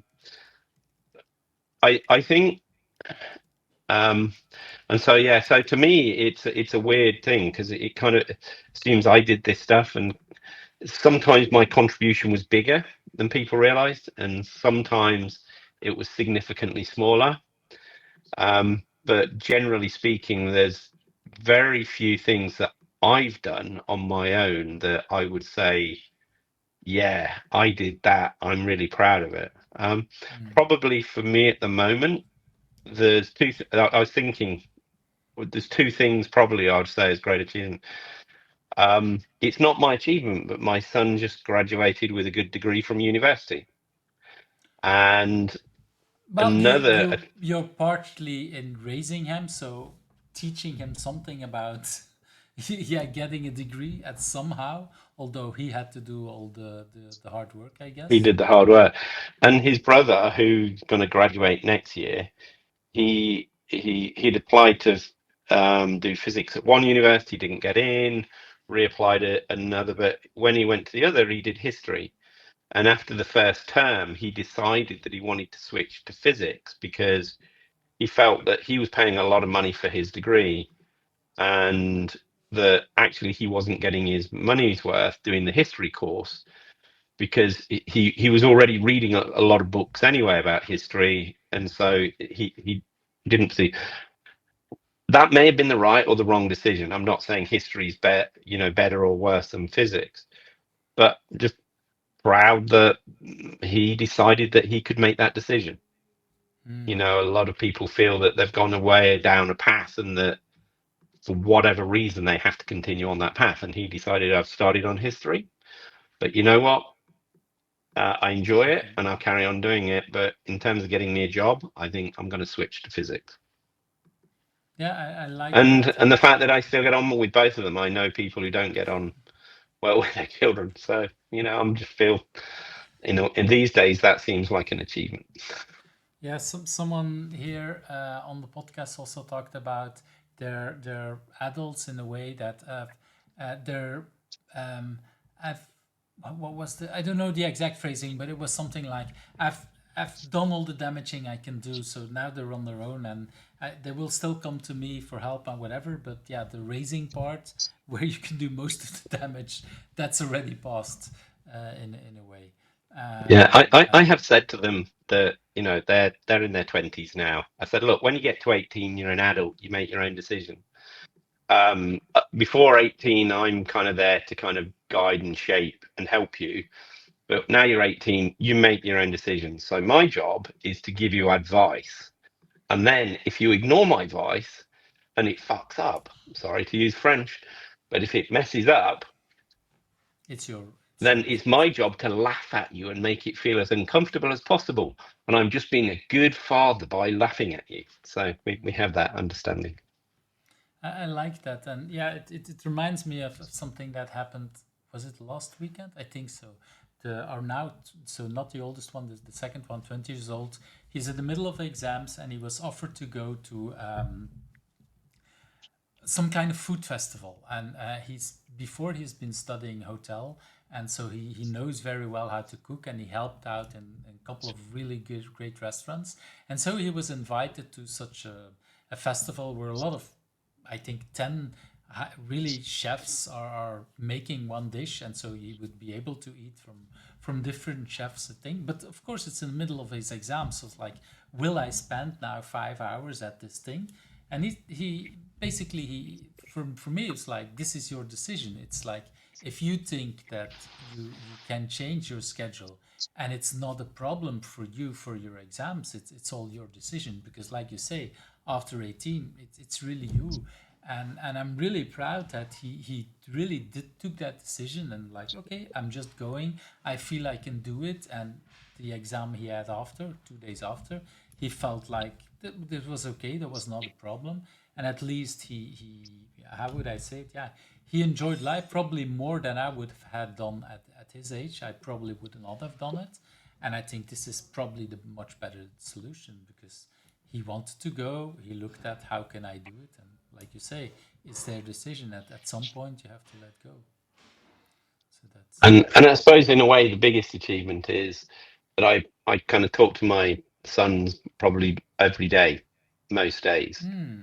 And that is something I discovered with my own father, which is when I used to speak to him once a week, we had nothing to say to each other because there was nothing to say to him that was where that, nothing big happens in any week. Or if you right. speak once a month, nothing big happening in that month that you can kind of like say, oh, I'm going to talk about this. Whereas when you talk every day, you kind of talk about the silly little things in life, like going to the dentist and how did it go? How did you get on yesterday at the dentist? And oh, sorry, I forgot you went to the dentist. And so by having regular talk every day, you just get into a habit. And I've built that habit up with my sons over for the last 20 years, where I'd speak to them every day. And to begin with, for the first kind of 7 years, I was kind of doing all the talking and thinking and asking lots of questions, and they'd go, yes, no. And now I it's great, rolling on top of it, and yeah, okay. Now they're adults and they talk to me about football, which I don't understand, and politics, which I don't understand, and Marvel superheroes, which still don't even understand them. So Mhm. they get a chance to beat me up intellectually every day. Right. Yeah, that's wonderful. I'm thinking about the relationship I have with my two children, and I definitely see a difference between the ones where I do talk every day, and one of them that feels a lot less like talking, and so it's at a different level. So I do understand. So it's a good idea to try to, even if it's indeed me making that conversation, having that one day, everyday conversation. I really like that, and that is in a way a lot of achievement. And like you say, it's raising children and the health thing. It's like, yeah, how much is our achievement? How much is the partner? How much is their achievement? It's a lot there, and for a lot of the work that we do, that's the same thing.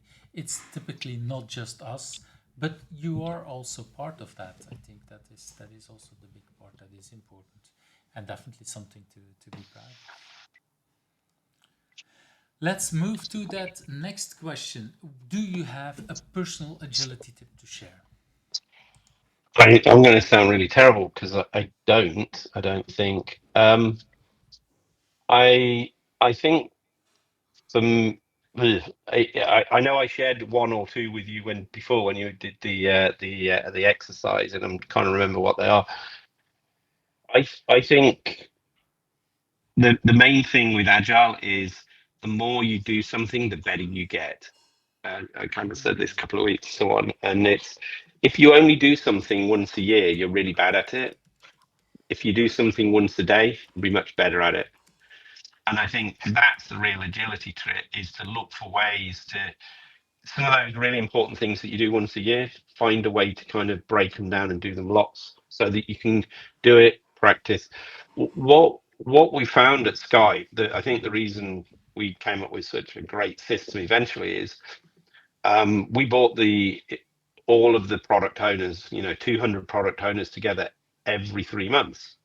And 3 months was enough that they could remember the last time we did it. And so the last time we did it, and then when we do it here, we'd then have a retrospective over how we worked, and then we'd have a retrospective and say, how do we want to improve the process? Because we were doing it every 3 months, and we did the retrospectives over 18 months, we massively improved the process beyond that. By comparison, I see things like organizations doing funding where they do annual funding. Once a year, they kind of spend 2 months working out how much the funding is for the next year. And because it's so difficult, they only do it once a year. Do it once a quarter, you know? And it becomes so much easier by doing it. So it's kind of those big, hard things, do them more frequently. The more you do something, the better you get at it. It doesn't matter what it is, the more you do something, the better you get at it. Yeah, unfortunately, a lot of people do that for complaining, so that's that's not the thing. But then they're getting good at. But I really like that idea, and it's actually ties back to the previous story you talked about with your son. If you talk with a person on a daily basis, you get better at it. You have other kind of conversations, and I think with releasing software, it's the same thing with having conversations inside the company. I see that a lot. The harder it is, the more often you should do it, and then the better we get at it. I really like that. I think it's well. You started off with, I'm not sure if I have a tip, but I think it's a really wonderful and really powerful tip. So that's a really great idea. Let's move to that next question. Um, what have you learned about remote working? And you already talked a little bit about Skype. Skype was for me one of the tools I used a lot when I did the first agile remote working and back in 2004, 2005. When was the moment that you first worked remote? Um, so I think there are two things. So one of them is using tools like Teams and Skype and whatever to communicate. Um, and that's been something since about the time I was at Skype, possibly before that, where you do that. I think that's different to remote working because I think for me so when COVID struck, I was one of the agile transformation leads at UBS. So I was responsible for about 4,000 people in the transformation. Wow. And what we found was that it was great where there was a focused conversation to use things like Teams, but what we lost was the serendipity and the relationship building. Yeah, you didn't accidentally bump into people. You can't accidentally have a Teams call. We tried we tried an exercise to do that. It was just a waste of time. Number of times when you're in the office, I remember the one time just before COVID, I was chatting to my colleague Chris about something we were trying to do, and there was a problem, and we needed to speak to a particular person. And that day when we went for lunch, as we went into the lift, the person was in the lift, and we just said, "Oh, we need to speak to you." Ah, what's that about? I said, blah, blah, blah. We had the lift call. And then, so yeah, Skype and all of these tools are great for the actual focused conversation, but they're terrible for serendipity. They're also really terrible for training because the problem with these kind of tools is people go, "Oh right, I've got 2 hour training session now, so I'll just turn off my camera and I'll go and walk the dog and listen to it, but I'm not really engaging with it." Or, you know, the way that we did our training, because we were trying to address a lot of cultural issues, what we would do is we'd have between 24 and 40 people in the room to do the training. And what we discovered early on is that people always sit next to their friends. And then as you're saying things, you can see them on their little group of friends on the table. They're either nodding their head or shaking their head. So when you're doing a physical training, what we do is we'd say, right, okay, everyone, we want to create a line with your level of experience with agile. And all the friends would clump together and go, oh yeah, we know about the same, because they're homophily, they'd kind of say that they like each other. They'd all stand together next to each other in the line, and they go, well, you know a bit more than me, and you don't know as much as me, so why don't you go first, then me, then they're all together.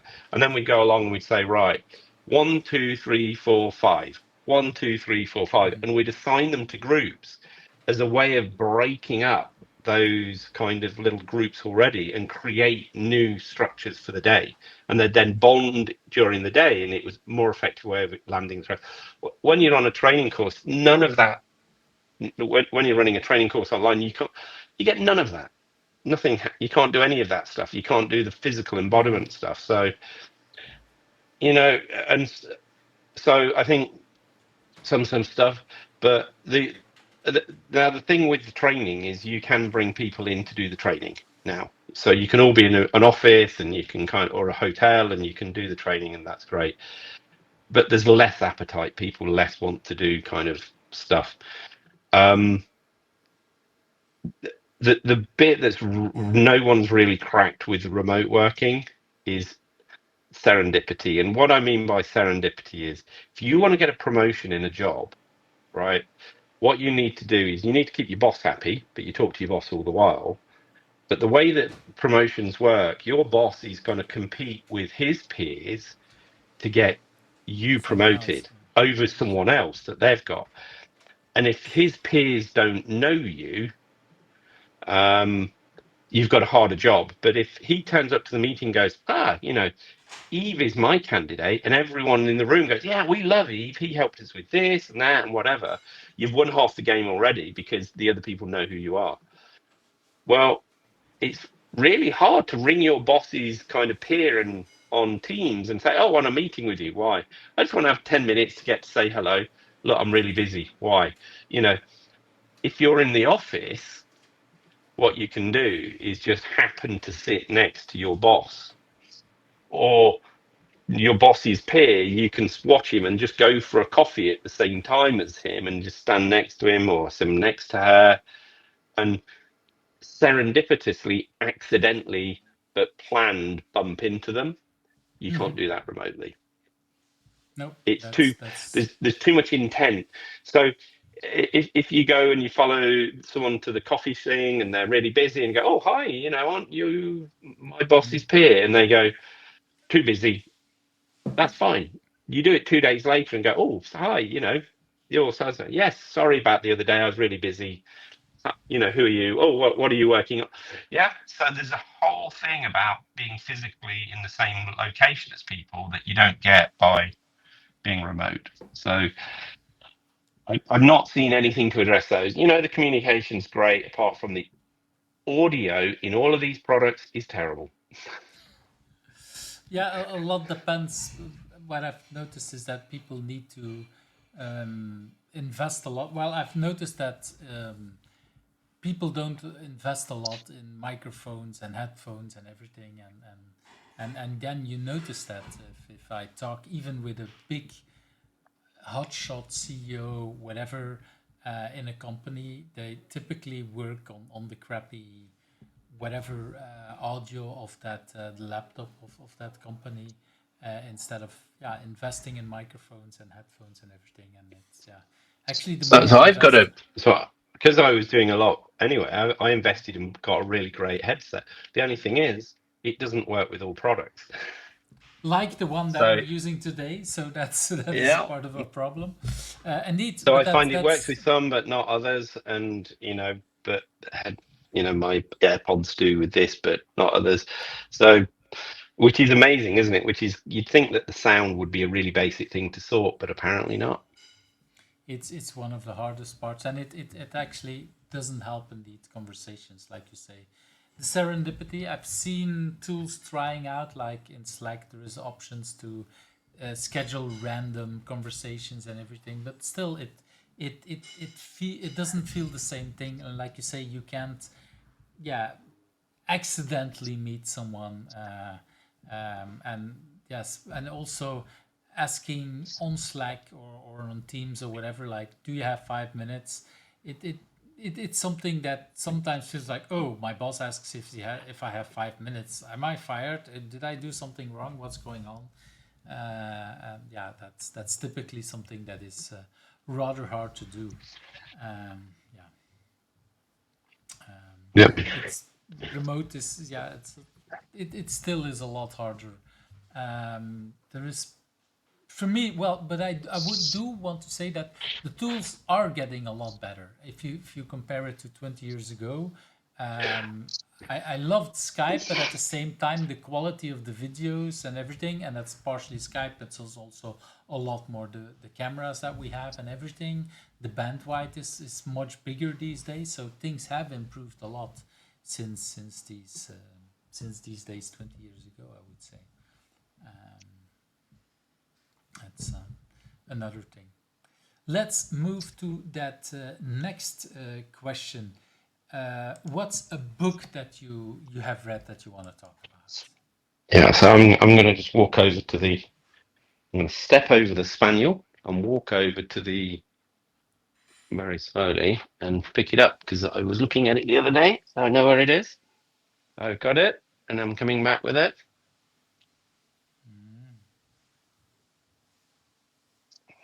So, 2 books, both How by Damon Behavior Spreads. Santola. This is one of those kind of weird things. So, How Behavior Spreads by Damon Santola, and Change by Damon Santola. So, Santola is a PhD student who studied under Christakis, the Nikolai Christakis. Christakis did a great TED talk about how social networks can predict epidemics, and how the influence of your network on what you do. And what Santola does is he separates between what he calls simple behaviors and complex behaviors. So a simple behavior is you see a joke or a meme or something like that on Twitter, or someone's looking for a job that and you just forward it to the rest of Twitter, or you kind of forward it. Yeah, I don't do Twitter or Instagram and Facebook anymore, but so someone does something on LinkedIn and you forward it, and it's a simple behavior. It's kind of like it aligns with who you are, and you just kind of forward the joke. A complex behavior is something more substantial. So say you want people to do TDD, it's unlikely that someone will adopt TDD unless at least 2 of the people that they know who do the same kind of thing also do TDD. Yeah, and he goes in. So that the blue book is about really a write-up of his PhD, and then the change book is the kind of how do you apply it. But what you discover is what really matters is the topology of the network. The shape of the network and how you organize things will determine how successful you are at getting ideas to spread. And you have what Jay Bloom calls social brokers, who act as the gateway between 2 communities, and they gain personal value from being the gateway between the 2 communities, as opposed to, if you actually want behaviors to spread, you need to create wide bridges. Yeah, so I think one of the reasons XTC had a big influence on agile generally is in 2003, a small bunch of us went to the Agile Development Conference. In 2004, about 18 people from ThoughtWorks in London went to the conference and spoke at conferences and things. And they then formed wide bridges between all the different communities, people that they'd met, known, had a drink with, had a lunch with, that then formed as a backbone to that, particularly the TDD kind of community. But they're two hot pits. Interestingly, and I posted this the other day, thought leaders in the community solutions tend to slow down adoption, because whereas you or I might need just two people to tell us about a new thing and then we'll try it, before a thought leader will start talking about a new thing, they'll perhaps wait till a bigger proportion of the people, their followers, which are really their customers, are talking about it. So they need more validation before they'll adopt it, because they're not around the community of needs, focused around solving the problem. They're anchored on the chasm. So they need more of their customers to kind of adopt it before they'll kind of, support it and adopt it. I like that. Well, I'm not sure if I like it, but it's. I like the idea to understand it better, because indeed, there might be a thought leader that makes a connection between multiple networks, but like you say, then they're kind of a gatekeeper depending on what they do and what's happening. And indeed, in the community of needs, everybody's talking with everybody. That's one of the things. And everyone's introducing everyone to each one. So, Yeah. I mean, that's where, I think Agile Lean Europe is absolutely phenomenal at the way that they connect all the networks in Europe to each other. And that once a year you have the gathering of the tribes where they all come together in one city, and it builds that network so that, people can go, oh, you need to speak to him and her or whatever. Yeah, and for me, it's well, I think that's also a big difference between, I would say, Europe and the States, in the sense that in America there is that one big conference where everybody goes, and it feels in Europe, well, we don't have that. We have multiple small conferences, multiple communities, and we go to a lot of things, and even just in the small country that Belgium is, there is that DevOps community. There is I don't know. There is trying to come up with the right name. I can't come up with the right name, but there's a community that is a lot more about quality, both at code level and testing. There is the XP Day Benelux conference and that community, and I'm in a lot of them, just like I would say almost, well, I'm tempted to say in all of them, but I'm in a lot of them, and just as a lot of other people. And like you say, that's a bigger bridge where we talk about different kind of things at different kind of level. I never thought about that. And definitely I have that feeling in Europe that's a lot more that. And I'm not saying there's no smaller things in America, but there is typically, when people talk about the Agile conference, they meant that big one that is going on in the States. But the purpose of that big one is no longer to bring people together who are practitioners. It's to sell. Whereas ALE is really about strengthening the network between the different countries so that people can kind of communicate.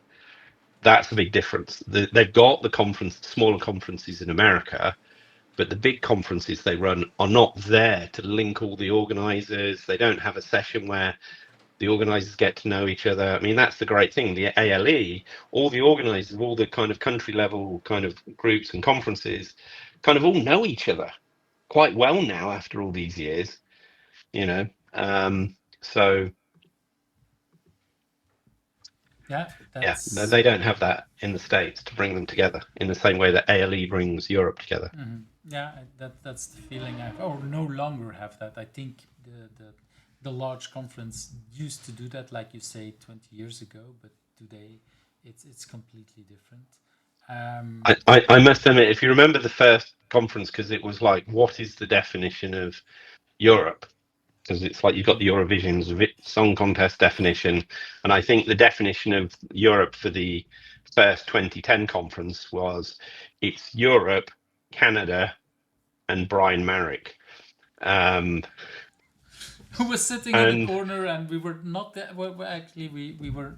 I felt bad at that moment about Brian, because it felt like he came over all, yeah, and it Oh, felt I really just like thought he was an adopted European. So we were saying, you're one of us, dude. You're not one of them. So yeah, the definition, as opposed to the definition of the European Union in about 5 years, will be, well, Britain will rejoin, Canada will join, the rest of the Commonwealth will join, Australia, New Zealand, and it's the definition will be close to the Eurovision Song Contest, and probably with Brian Marek as well. Not sure how good he can sing, because that's another thing. But indeed, that's yeah, wonderful. But it brings a lot of memories about that conversation. Indeed, I completely had forgotten about that one. But it was nice that it wasn't just Europe. That was indeed a nice thing. That it was like, this is by coincidence. It's an inclusive definition. It's Exactly. everyone here, and the fact that you're here, you're European. That's indeed how it felt. And so when you, I want to go back to that book. So how did you discover this book? Because you talk about these two books. Yeah, say some more. It lost in the depths of time. It's just one of those random books sometimes you pick up and think, oh, I'll read that. And I read it, and I just like, what's great about it is it's the practical nature of it. It's a community of needs type book, rather than he's not got this grand theory. He talks about the problems that you've got to solve. And so that's where I became a fan. And then someone I know who's a partner at McKinsey actually was doing a talk, and he put it up as well, and I thought, I'm onto something here, because even people at McKinsey are paying attention to it. But it's practical, useful things that enable you to diagnose some of the problems in your organization. Is there a person who's acting as the broker between you and another community, and they're not they're not actually, particularly in companies, there are often people like, I'm the one who talks to the business, right? So a bad business analyst would be someone who sits between the business and the technology team. For me, a good business analyst is someone who trains the technology team so that they can have an effective conversation with the business. Right. And introduces them and builds the community to give you an idea, when I was a company, we got the business, kind of writing the product team who were in the business specifying what was needed, sat in one building, technologies in another, and I convinced the business to come and sit next to the technology team, and so many of the problems just disappeared, just by getting them close together, and it not always being through formal interactions. And they had much more influence on each other as a result. Yeah, the current client I'm working with, I'm like, officially it's a clean desk and everybody can sit everywhere. And what I've noticed is that, like in many companies, people sit mostly at the same desk, and I've done the same thing myself in the past as well. And here I'm explicitly trying to move to multiple. It's not like I have always different desks. It's like a couple of desks where I'm sitting, but I'm trying on purposely sitting with different people to connect with different people and learn about different things, because that's how we serendipity learn and hear about some problems that actually. And then if you meet someone interesting, rather than keeping it to yourself, you introduce them. So exactly. If you find someone who's interested in a similar thing, you bring them together and you build those connections. Yeah, that's exactly, that's the kind of thing. And so I was asking about how you got that book, because it's the first time I heard about that book, and at the same time when I hear the title, when I hear you talking about it, it's like, wow, okay, definitely something that will get on my to read books, on my to read list. So 2018 it was published, so I've had it for about 6 years or so, 5 or 6 years. But that's the thing about these kind of books that what I've noticed while doing this is that people still discover older agile books or older non-agile books, doesn't matter. And sometimes I've had them and sometimes I didn't, and I discover new books that might have been existing for 5 years. Sometimes it might just be a couple of months old. But that's the interesting question, interesting reason why to ask questions about these kind of things. And talking about, no, I'm not talking yet about other people, but the different kind of questions. What is a question that you think I should also ask you, and what is the answer? So I think the question you should ask is, so what is the state of agile? And what is the state of agile? So For I you? think the important thing is you have to think of agile in terms of the community of needs and the community of solutions. And I think from the community of needs perspective, I think the community died over 10 years ago. Yeah. So here's my challenge to people is, tell me of something significant that the agile community has come up with since Kanban. Not renaming things, not branding things, not packaging things, but a genuine novel approach since Kanban. For me, that And would be DevOps, but I but think DevOps, to it's. me, as I look at it from a practice perspective, I'm saying, well, DevOps is kind of like XP. It's an extension of XP. It's the automation of the build chain. You know, there's been tweaks and there've been improvements, but there's nothing big there. It's just branding. Not sure, yeah. For me, it's a little more than branding, but I do understand it's building on top of that. Where indeed there is a big difference between Kanban and Scrum, for example. So you can't say that one was building on top of the other. That's definitely not the case. Now, from a community of solutions, I think it struggled before kind of 2009. It was just the fanboys, you and I, in Toronto, 2008 is the first time I remember meeting you. And it started to grow then. And I think what's happened is that it got to a point, Agile got to a point where people are selling it as a solution.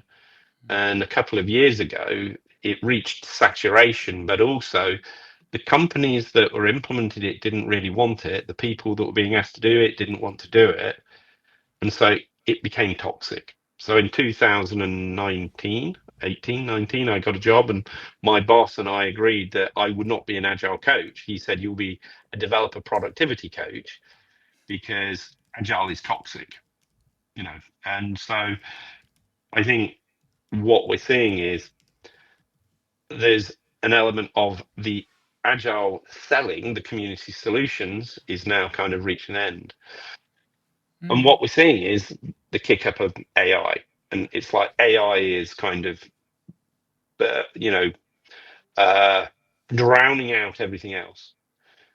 If you look, if you read the articles being published by the AI companies like Google,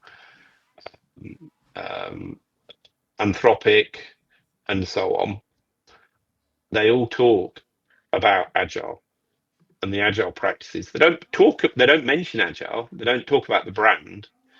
They talk about you need to have good automated tests. You need to build small things rather than big things, and all those kind of things that people in the community of needs would recognize as agile, but perhaps weren't very popular to be sold in the community of solutions. And so here's my thought. We need to do a retrospective on the agile community of needs, and we need to learn what are we going to do in the next iteration, because a lot of the companies that want to adopt agile, if AI, they're going to have to come and learn a lot of the perhaps less popular agile practices that didn't sell well the first time around. But we need to do a retro as a community of needs so that our conferences don't go from having a really healthy open space component to open space is a single table in a corridor. Right. And I think we need to acknowledge that the Agile Alliance was probably the main cause of the death of Agile. Mm. Because if you look at the Agile community of needs, their response to SAFe was, this is not Agile. The Agile Alliance was, well, it This says is a it's bit Agile, so strange. it must be Agile. And we will promote it at our conferences. I think if in 2013, and I was there in 2013, I don't know what happened earlier. If at those conferences, the Agile Alliance and turned around and said, I'm sorry, you can't have any talks on SafeIt because it's not considered Agile, and you're not allowed to advertise in the vendor track. But you see, all the Agile Alliance cared about was getting the revenues, getting the bums on seats for the conference, and they really didn't care about the content for that conference. Because if they were, the Agile Alliance board would have blocked SAFe when lots of practitioners started raising flags about it early on. Yeah, I recognize a lot of what you're saying, because indeed it's like the people that, yeah, I did try it. I did try Safe for one main reason, is that I heard basically when Kanban was introduced, I heard a lot of people bashing on Kanban, just like I heard a lot of people bashing on Scrum when Scrum was getting more popular than extreme programming. And I said, I don't want to become part of that. I first want to experience it.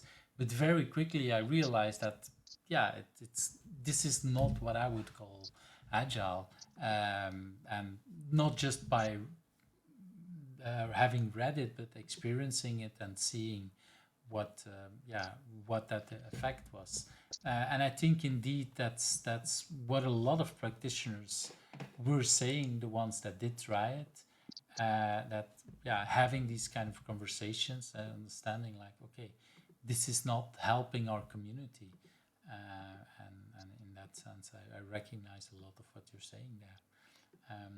And what you said earlier on about, okay, we have these these open spaces.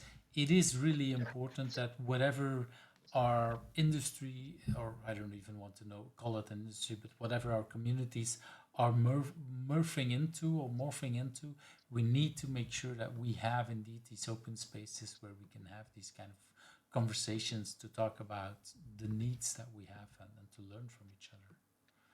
That's And I mean, some of us tried. So Todd Little's brilliant, and I remember discussing it with him from a long time ago. And I know when they went to Salt Lake City, I discussed with him the idea that you have two co-located conferences. I didn't have the language then, but it was basically the community of needs, where you've got experts, and the kind of the marketing and sales version, the community solutions, and that they were meant to be in two hotels across the street from each other.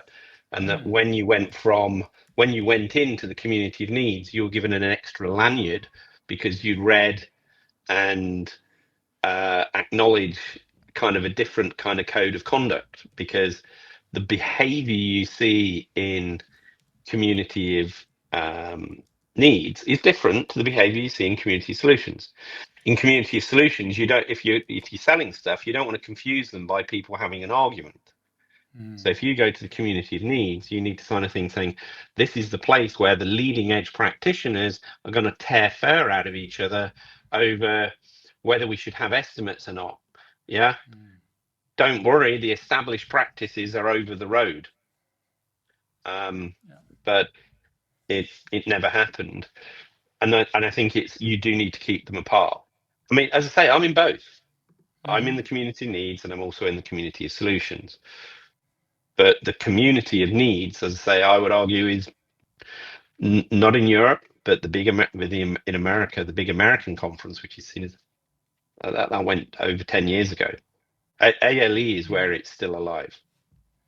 Yeah, and I think there might be a couple of others, but like you say, it like for me, this is the DevOps communities, the DevOps, conferences, they're all a lot smaller conferences by design, always, or at least the ones that I know of, always with open spaces and all these kind of things to on purposely. So I think there's lots of little things going on still. It's Mhm. just that Not we as a used whole. to have a global conference, we used to have a global Exactly. community, because what you would find is that there's a practice that works really well in England, but when you try and transfer it to America or Korea or to Japan or to India, for cultural reasons, it didn't work. And then they could adapt it and modify it, and they could talk to the people who perhaps had tried it in England and understand it and then modify it and create their own version. You know, there isn't that gathering of the tribes anymore. That's definitely something I But recognize. I strong, and the reason I say this now rather than 10 years ago is we have a very, very, very strong need for a new community of needs. And that is AI and LLMs. And how do we do developments? We talked earlier about tooling. LLMs are a tool. What we need is the practices. And it's going the wrong way, trying to get the tool to the practices. We need people to come together, share in the way that we did in the early days of the Agile community, to go, right, what are our practices? We're going to revise, we're going to go and revisit the way we've done stuff now that we've got this new set of tools that will help us do new things. And let's come up with new practices. And then the tool fits in, as opposed to here's a tool. Yeah, I recognize that. The other day, I think this week, I watched a video where Henrik Nieberg talks about how he's playing with AI agents and everything. It's like, wow, this is really interesting because he's again, as a practitioner, talking about how he's creating stuff and how his lessons and a lot of that and a lot. I'll send you the video later on because I think it's really interesting and again a new way of thinking. Like you say, we need to be very careful and work with that, not as oh don't use it, but okay, what are good ways to use it and what are good ways to solve our problems and use these tools as tools. Let's move to people. Who are the people? Who do you think I should ask next? And I think you have a rather big list. I think you sent me multiple names multiple times. So what I'm going to do is I'm going to show you some pictures and then you just talk about them. I think that's easier than you shouting a name and then me having to try to find the picture. So I'm just, okay, let me.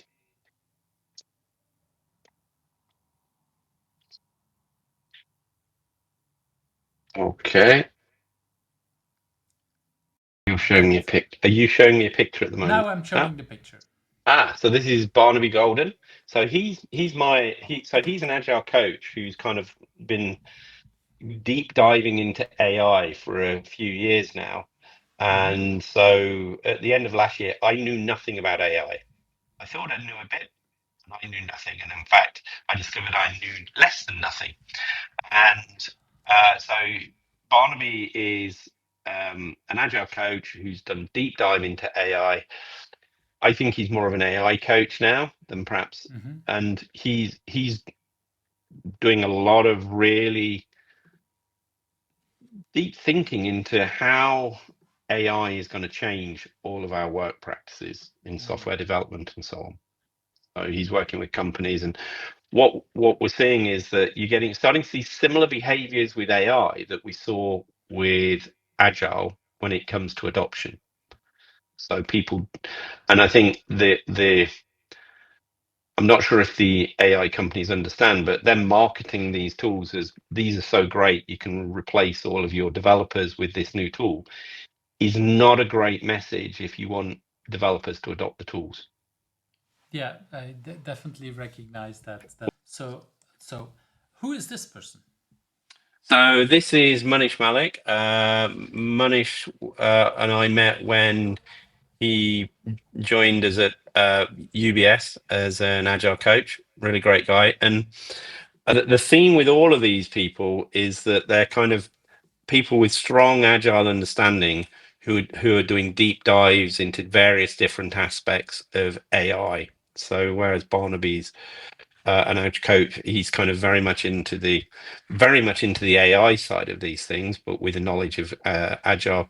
Manish is on the product side, so he's very much into AI on the product, but he's a kind of a product owner type of character. He created an agent called the Chris Matz bot that he takes to conferences, and he talks to Chris and gets an answer based on my writing. Wow, that's talking about having someone that spreads your knowledge, or that yeah. So he's creating basically a way to talk to you. Well, I'm not sure because he talks to you without talking to you, so that but it's easier for you. He just but at the same knows how time, painful it is dealing with me, that he's trying to save everyone the pain, that you can deal with an LLM instead.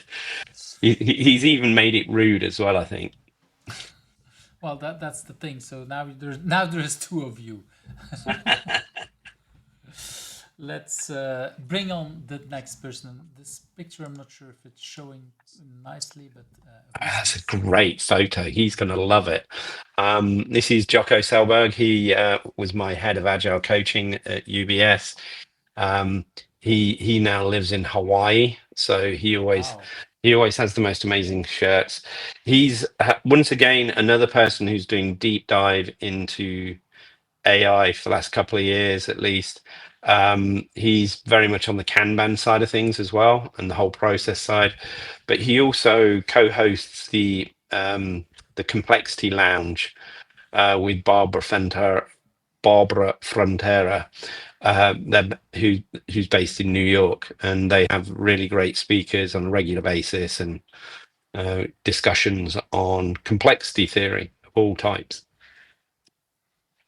wonderful kind of things to But meet and talk about. the theme for all three of them is they're all really they're all experts and coaches in agile of various aspects, but they're also very, very deep into the AI stuff and what it can do and what it can't do and so on. This is, and like you said earlier on, this is the kind of things where a lot of us moving, because it for me also, well, I didn't say it earlier on, but I thought about it, is like the transformation of going to new tools like AI is very similar to going to agile. And the companies that used to have a hard time going to agile, or maybe not gone to agile, might be interested in going to AI, but might run into similar kind of troubles. And indeed, the languages that they use might make other people going or not going to agile. And Let's I bring asked some of my friends a couple of weeks ago, because I said, you want agile coaches for your AI transformation rather than people like doing safe. Don't get people in safe. And what I was really trying to say is the traditional AI agile kind of coaches, what they do is they kind of go work with the team, find out where they currently are, and then work with the team to work out, okay, how do we move from where we are now towards a better place? And at each point you're kind of going to a new better place, and they've got an idea of where they want to go to, as opposed to with safe, which tends to be imposed on an organization, and the coach is in safe. Some of them do the same thing, but a lot of it is about trying to implement safe rather than taking the teams on a journey to a better place, if that makes sense. Yeah, and with AI, we have much more of that, because, well, we're still discovering everything, and we keep discovering things, and things are moving a lot more. Let's bring on that next person, because there's two more. Who's this person? This is Mark Bergauer. So I mentioned him earlier. Mark and Chris McDermott came up with this concept of I think it was maturity mapping. It may be change mapping now, but it's kind of like Wardley mapping, if people are familiar with Wardley mapping, but they kind of show the evolution of practices rather than products. And so once again, another agile coach. I need to get more diversity in my friendship group. Well, the next person, at least the picture looks different, but at the same time, I don't know. Who's this person? So this is Chris Coombe. So when I left UBS, so I used to sit next to him at UBS. When I left, he was the basically replaced me as the agile transformation lead for about a third of UBS. And he came into it from an architecture perspective into that transformation lead role. And once he's deep into AI as well. I think a lot of people are now, but he's just got different perspectives because he's come from it from a different route in.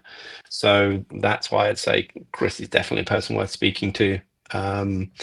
Very connected into the kind of sooner safer type networks, and some of that Mick Kirsten kind of the tooling around. He works for a company that does the tooling around managing team form. Right. Okay. So really wonderful to have this list, and that was the last person that you sent me to. Chris, it's been a wonderful time talking to you. What's a good way if people want to connect to you? I think the only way nowadays is LinkedIn. Sadly, it used to be Twitter, but that should be your LinkedIn. And actually, I was also thinking about, I don't know how active it still is, but I think it still exists, your blog. Yeah. I don't tend to post much now. A lot of the stuff now, I write stuff. So I have something like 100 blogs I've written in the last 3 or 4 years that I haven't posted. So I don't. So I still enjoy the writing, but I don't publish a lot of the stuff now. A shame as a reader, because I loved your blog, and this is why I still wanted to put it out, because earlier on you talked about the blog post about the communities of needs versus the communities of solutions. I will definitely add that link that is on that blog also on the show notes. Yeah. Chris, we had some technical difficulties, but I'm really happy that we could have this conversation. As usual, very funny, but also very deep into different kind of things. We go into deep things, looking really hard. You talked about we need a retrospective, but I think you did already a lot of the hard work, thinking about where are things going wrong, like you always do. And I really appreciate these kind of deep insights for our community. I think we need a lot of that, a lot more, I would even say. So thank you for that time. And thank you. And perhaps you should explain the mug. So the mug. I don't know where you got your. Probably you got your copy. You gave it to me in 2008 in Toronto. Wow. Okay. I was thinking at ALE because I distributed a lot there. But then it's I did in Toronto. I did a leadership game. I think I did a couple of workshops there. But my memory is blurred a little bit with who I met first. Where I'm always amazed that people remember where they first met me. It's wonderful. You see, that's because you're memorable. That I do remember you. I do remember the first time you talked to my oldest son. But I was also at an ALE conference, I think. So I do remember a lot of our conversations, but I'm just not sure which one was the first, or at what place which conversation was. That's a lot harder.